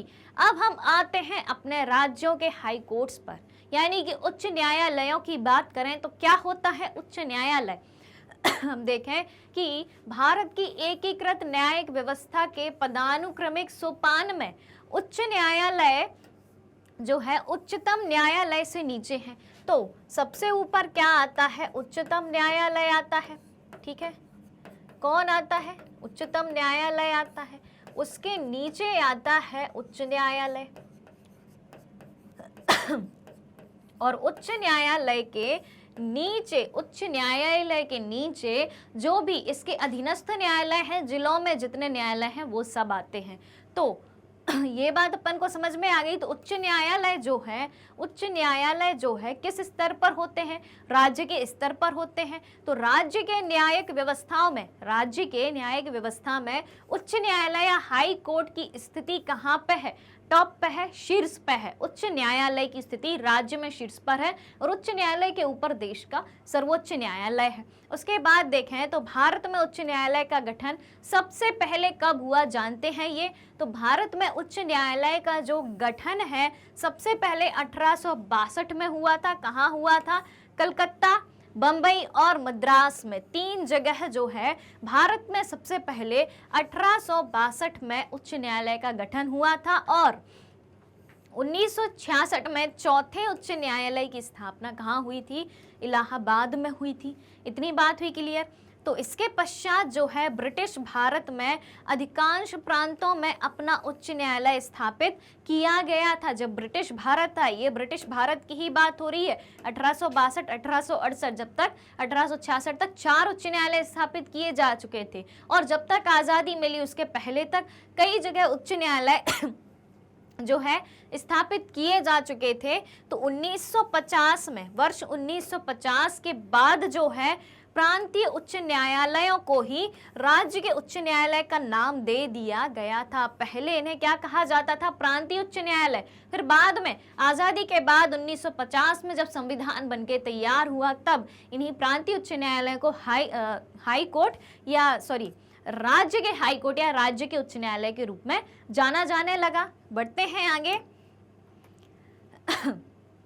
अब हम बात करें कि भारत के संविधान में प्रत्येक राज्य के लिए एक उच्च न्यायालय की गठन की व्यवस्था की गई है। हर राज्य के लिए एक उच्च न्यायालय होगा, लेकिन 7वें संविधान संशोधन अधिनियम 1956 में, यानी कि जब संविधान में कुछ जोड़ना हो तो उसमें कुछ संशोधन करना पड़ता है। तो ऐसा ही 7वें नंबर का संविधान संशोधन या कॉन्स्टिट्यूशनल अमेंडमेंट था जो कि 1956 में हुआ था। उसमें भारत सरकार को यह अधिकार दिया गया कि वह 2 या अधिक राज्यों और संघ राज्य क्षेत्र के लिए संयुक्त उच्च न्यायालय यानी कि ज्वाइंट हाई कोर्ट बना सकता है। तो 7वें संविधान संशोधन में क्या व्यवस्था की गई? उसमें यह व्यवस्था की गई कि सरकार जो है 2 या अधिक राज्यों के लिए या केंद्र शासित प्रदेशों के लिए एक उच्च न्यायालय भी बना सकती है। वर्तमान में कुल 24 उच्च न्यायालय हैं, जिनमें से 4 संयुक्त उच्च न्यायालय हैं, यानी कि 4 संयुक्त उच्च न्यायालय या ज्वाइंट कोर्ट जो है, ज्वाइंट हाई कोर्ट जो है वो ऐसे हैं जो एक से अधिक राज्यों के लिए हैं। ठीक है, इतनी बात हुई क्लियर। तो न्यायालय की अधिकारिता में संशोधन का अधिकार भी किसके पास है? संसद के ही पास है। ठीक है, अब इतनी बात समझ में आ गई तो बढ़े आगे। उच्च न्यायालय का गठन कैसे होता है इसके बारे में जान लेते हैं। तो अनुच्छेद 216 में कहा गया है कि प्रत्येक उच्च न्यायालय मुख्य न्यायाधीश, हर एक उच्च न्यायालय जो है एक मुख्य न्यायाधीश और ऐसे अन्य न्यायाधीशों से मिलकर बनेगा, जिन्हें राष्ट्रपति समय समय पर नियुक्त कर सकता है। तो उच्च न्यायालय के न्यायाधीशों की नियुक्ति भी कौन करता है? राष्ट्रपति ही करता है। अब आगे यह भी प्रावधान है कि आवश्यकता पड़ने पर अतिरिक्त न्यायाधीशों तथा कार्यवाहक न्यायाधीशों की नियुक्ति भी की जा सकती है। अगर लगता है कि उच्च न्यायालय की कार्यवाही में जो है न्यायाधीशों की संख्या कम प्रतीत होती है और ज्यादा संख्या के रूप में न्यायाधीशों को नियुक्त किया जाना है, तो अतिरिक्त न्यायाधीश भी किसी कार्य विशेष के लिए अपॉइंट किए जा सकते हैं। या कार्यवाहक न्यायाधीश क्या होता है? यानी कि कुछ समय के लिए वो न्यायाधीश काम करेंगे, ना कि हमेशा के लिए। तो उन्हें कार्यवाहक न्यायाधीश के नाम से जाना जाता है। चलिए बढ़ते हैं आगे। अब न्यायाधीशों की नियुक्ति की बात करें तो आर्टिकल 217 यानी कि अनुच्छेद 217 के अनुसार राष्ट्रपति निम्नलिखित से परामर्श करने के बाद उच्च न्यायालय के न्यायाधीशों की नियुक्ति कर सकता है। ठीक है, तो उच्च न्यायालय के न्यायाधीशों की नियुक्ति किसके परामर्श से कर सकता है वो देखते हैं। तो यहाँ पे उन व्यक्तियों के नाम हैं जिनके परामर्श से उच्च न्यायालय के न्यायाधीशों की नियुक्ति होती है राष्ट्रपति के द्वारा। तो राष्ट्रपति अब किनसे परामर्श करेगा? सलाह लेगा, एडवाइस लेगा। देखते हैं भारत के मुख्य न्यायाधीश से, ठीक है, मतलब चीफ जस्टिस ऑफ इंडिया से। उसके बाद संबंधित राज्य के राज्यपाल से लेगा, उस राज्य का जो राज्यपाल है जहां पे हाई कोर्ट में न्यायाधीशों की नियुक्ति होनी है। उसके बाद उच्च न्यायालय के मुख्य न्यायाधीश के अतिरिक्त किसी अन्य न्यायाधीश की नियुक्ति के मामले में संबंधित उच्च न्यायालय के मुख्य न्यायाधीश से, यानी कि उच्च न्यायालय के मुख्य न्यायाधीश के अतिरिक्त किसी अन्य न्यायाधीश की नियुक्ति के मामले में संबंधित उच्च न्यायालय के मुख्य न्यायाधीश से भी वो परामर्श कर सकता है। तो ये तो हुई न्यायाधीशों की नियुक्ति की बात कि कैसे होती है, राष्ट्रपति करता है, किन की एडवाइस से करता है, तो वो भी अपन ने देख लिया। अब बढ़ते हैं आगे। न्यायाधीशों की योग्यता के बारे में बताया गया है। तो सबसे पहली योग्यता, कंपलसरी योग्यता, भारत का नागरिक हो। ठीक है, अब उसे भारत के न्यायिक कार्यों में 10 वर्ष का अनुभव हो। ठीक है, उसके बाद या फिर उच्च न्यायालय या अन्य न्यायालयों में 10 वर्ष तक अधिवक्ता रह चुका हो, यानी कि एडवोकेट रह चुका हो। तो ये क्या बातें हुई, ये सब बातें हुई न्यायाधीशों की योग्यता के बारे में। अब बात कर लें जल्दी से फटाफट इनके टेन्योर यानी कि कार्यकाल के बारे में। तो उच्च न्यायालय के न्यायाधीशों का कार्यकाल कितना होता है, 62 वर्ष की आयु तक होता है। और सुप्रीम कोर्ट का कितना होता है, 65 वर्ष।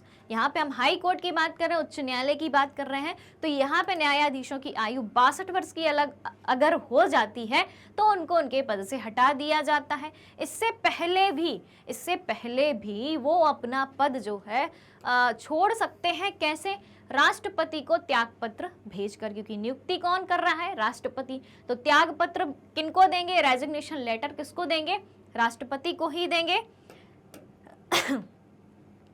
अब हम इनकी भी शपथ या प्रतिज्ञान या ओथ अफर्मेशन की बात करें तो उच्च न्यायालय के मुख्य न्यायाधीश अथवा न्यायाधीशों को कौन शपथ दिलाता है, उस राज्य का राज्यपाल दिलाएगा। क्योंकि सुप्रीम कोर्ट में कौन शपथ दिलाता था, राष्ट्रपति। तो राज्यों में कौन शपथ दिलाएगा, राज्यपाल, या उसके द्वारा अधिकृत किसी व्यक्ति द्वारा शपथ दिलाई जाती है। शपथ के महत्वपूर्ण बिंदु देख लें, वही सब हैं जो उसमें थे, फिर भी एक बार रीड कर लेते हैं। तो भारत के संविधान के प्रति सच्ची श्रद्धा और निष्ठा रखना, भारत की संप्रभुता और अखंडता को अक्षुण्ण बनाए रखना, सम्यक आचरण यानी कि अच्छा आचरण और श्रद्धा पूर्वक अपनी योग्यता, ज्ञान और विवेक से भय, पक्षपात, अनुराग एवं द्वेष के बिना पद के कर्तव्यों का पालन करना, अपनी सारी ड्यूटीज को बिना किसी भय के, बिना किसी राग द्वेष के निभाना, संविधान और विधि की मर्यादा को बनाए रखना। तो ये इन वाक्यों के माध्यम से, इन बातों के माध्यम से अपने पद की शपथ लेते हैं। कौन दिलाता है, राज्य का राज्यपाल दिलाता है। अब न्यायाधीशों को हटाने की प्रक्रिया, ओवरऑल न्यायाधीशों को कैसे हटाया जाता है, यानी कि प्रोसेस ऑफ रिमूवल। ठीक है, तो अभी तक हमने राष्ट्रपति को हटाने की बात सुनी थी कि उनको उनके पद से कैसे हटाया जाता है, लोकसभा अध्यक्ष को या विधान मंडल में, विधान परिषद में किसी को भी हटाना हो तो उनके हटाने की बात सुनी थी। अब हम न्यायपालिका की बात कर रहे हैं, तो न्यायपालिका में कैसे न्यायाधीशों को हटाया जाता है उन पे अपन एक बार देख लेते हैं। तो संविधान में सिद्ध कदाचार और अक्षमता के आधार पर राष्ट्रपति द्वारा न्यायाधीशों को निम्नलिखित प्रक्रिया के द्वारा हटाया जाता है, जिसके लिए संसद के, भाई हटाने के लिए संसद के पास ही जाना पड़ता है, तो जिसके लिए संसद के एक विशेष बहुमत से प्रस्ताव पारित किया जाता है। ठीक है, अब न्यायाधीश जांच अधिनियम 1967 है, उसमें उच्च न्यायालय के न्यायाधीश को हटाने की कुछ बातें जो हैं वो दी गई हैं, जैसे कि लोकसभा के 100 सदस्यों, लोकसभा के कितने सदस्य, 100 सदस्य, ठीक है, और राज्यसभा के 50 सदस्य, लोकसभा के 100 सदस्य और राज्यसभा के 50 सदस्यों के हस्ताक्षर पत्र वाले प्रस्ताव को सदन में अध्यक्ष अथवा सभापति को सौंपना होगा। यानी कि जिस भी सदन में, चाहे वो लोकसभा में चाहे राज्यसभा में, वो प्रस्ताव रखा जाए, लोकसभा में रखा जाएगा तो अध्यक्ष के सामने, राज्यसभा में रखा जाएगा तो सभापति के सामने रखा जाएगा, तो उस प्रस्ताव पर सबसे पहले तो लोकसभा के 100 सदस्यों के हस्ताक्षर हों और राज्यसभा के 50 सदस्यों के हस्ताक्षर हों। पहली बात तो ये होगी। उसके बाद जो है अध्यक्ष या सभापति जिसके पास भी यह प्रस्ताव जाएगा, उस प्रस्ताव को स्वीकृत अथवा अस्वीकृत भी कर सकता है। उन्हें लगता है कि स्वीकार करना चाहिए ये प्रस्ताव तो स्वीकार कर सकते हैं, और लगता है कि नहीं करना चाहिए तो वापस भी भेज देते हैं। फिर इसके बाद अगर प्रस्ताव अध्यक्ष या सभापति के द्वारा स्वीकृत हो जाता है, एक्सेप्ट हो जाता है, तो क्या होता है, तो अध्यक्ष सभापति आरोपों की जांच के लिए 3 सदस्यीय कमेटी बनाते हैं। भाई जो आरोप न्यायाधीश के ऊपर लगाए गए हैं वो सही हैं या नहीं, उसकी जांच करने के लिए 3 सदस्यीय कमेटी का गठन किया जाता है और समिति निष्कर्ष पर पहुंचती है। यदि समिति निष्कर्ष पर पहुंचती है कि न्यायाधीश पर जो आरोप लगाए गए हैं वो सच है, तो उनके विरुद्ध फिर महाभियोग प्रस्ताव पास किया जाता है। उस महाभियोग प्रस्ताव पर विचार किया जाता है जो कि लोकसभा और राज्यसभा के सदस्यों ने प्रस्ताव रखा था। तो फिर क्या होता है कि संसद के दोनों सदनों द्वारा विशेष बहुमत से जो प्रस्ताव लाया गया था लोकसभा और राज्यसभा के सदस्यों द्वारा, जिसमें लोकसभा के 100 सदस्यों ने और राज्यसभा के 50 सदस्यों ने हस्ताक्षर करे थे, तो उन दोनों सदनों के विशेष बहुमत से जो है वो प्रस्ताव पारित कर राष्ट्रपति के पास संस्तुति के लिए भेजा जाता है। फिर राष्ट्रपति के पास जाएगा और तब राष्ट्रपति न्यायाधीश को जो है हटा सकता है। तो ये प्रक्रिया हुई न्यायाधीशों को उनके पद से हटाने की, जिसको भी महाभियोग या इम्पीचमेंट प्रोसेस कहा जाता है। चलिए, सदस्यीय समिति के सदस्य, अब जो 3 सदस्यीय समिति जांच करने के लिए बनाई थी, आरोपों की जांच करने के लिए बनाई थी, वो देखें कि उस समिति में कौन कौन से सदस्य होते हैं। एक तो जो है भारत के मुख्य न्यायाधीश होते हैं या उच्चतम न्यायालय का कोई अन्य वरिष्ठ न्यायाधीश होगा, मतलब सीनियर मोस्ट न्यायाधीश होगा। फिर उसके बाद भारत के उच्च न्यायालय, मतलब उच्च न्यायालय का मुख्य न्यायाधीश भी होगा। साथ ही साथ एक प्रख्यात विधिवेत्ता भी होगा जिसको कानून का बहुत ज़्यादा नॉलेज हो। तो ये 3 व्यक्ति जो है उस समिति के सदस्य होते हैं जो कि न्यायाधीश पर लगाए गए आरोपों की जांच करते हैं। चलिए,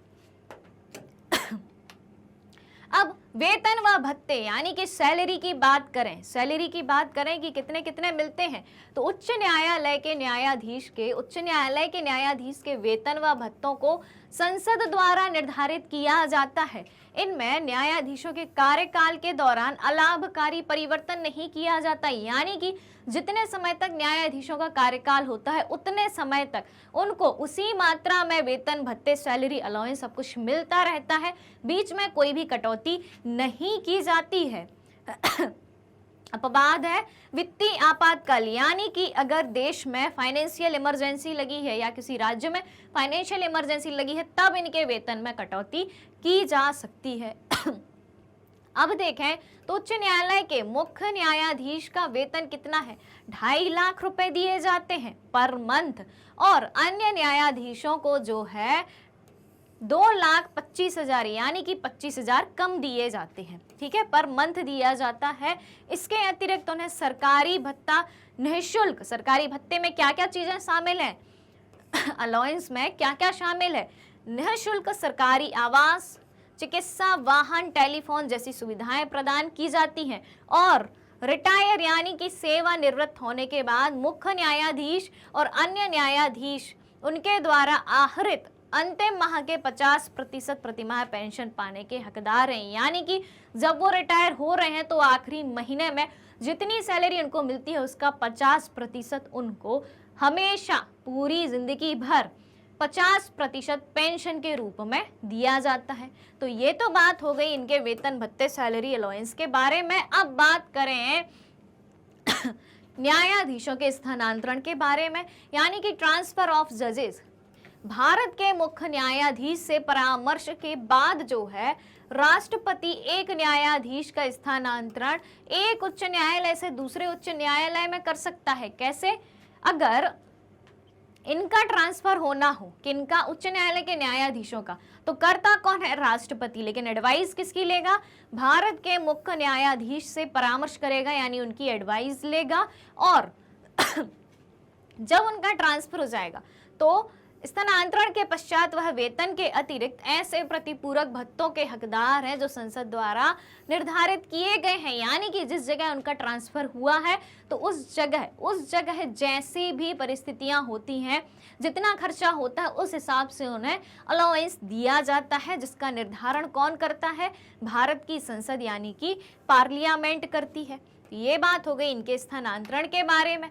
अब यहाँ पे जो है हमें उच्चतम न्यायालय और उच्च न्यायालय में डिफरेंस देखना है। तो इससे आपको उच्चतम न्यायालय यानी कि सुप्रीम कोर्ट और उच्च न्यायालय यानी कि हाई कोर्ट दोनों के कंसेप्ट और अच्छे से क्लियर हो जाएंगे। जितने भी डाउट होंगे, जितने भी कंफ्यूजन होंगे वो क्लियर हो जाएंगे। चलिए तो देखते हैं।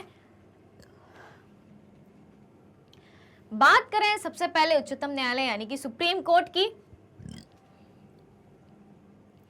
तो भारत में जो है सोपानात्मक न्यायिक व्यवस्था है, यानी कि सबसे ऊंचे शिखर पर क्या है, सबसे ऊपर क्या है? उच्चतम न्यायालय यानी कि सुप्रीम कोर्ट है। वहीं दूसरी तरफ राज्यों की न्यायिक व्यवस्था में शीर्ष पर क्या है? सबसे ऊपर क्या है? उच्च न्यायालय में है। तो देश में सबसे ऊपर क्या है? उच्चतम न्यायालय है न्यायिक व्यवस्था में, और राज्यों की न्यायिक व्यवस्था में सबसे ऊपर क्या है? सबसे ऊपर है उच्च न्यायालय है। ठीक है, अब यहाँ पे आए तो उच्चतम न्यायालय के न्यायाधीशों की सेवानिवृत्ति की आयु मैंने कितनी बताई थी? 65 वर्ष, यानी कि ये 65 वर्ष की उम्र तक काम कर सकते हैं। वहीं पे उच्च न्यायालय के जो न्यायाधीश हैं उनकी रिटायर होने की आयु जो है वो है 62 वर्ष है। अब देखें कि उच्चतम न्यायालय के न्यायाधीशों का वेतन, भत्ता, पेंशन, तीनों चीजें इत्यादि भारत की संचित निधि से दिया जाता है। यानी कि सुप्रीम कोर्ट के जितने भी न्यायाधीश हैं उनकी सैलरी और अलाउंस भारत की संचित निधि से यानी कि कंसोलिडेटेड फंड ऑफ इंडिया से दिए जाते हैं। वहीं दूसरी तरफ बात करें तो उच्च न्यायालय के न्यायाधीशों के वेतन व भत्ते राज्य की संचित निधि से दिए जाते हैं, क्योंकि ये राज्य की न्यायपालिका में काम करते हैं। ठीक है, तो ये बात हो गई, एक डिफरेंस ये हो गया। आगे देखें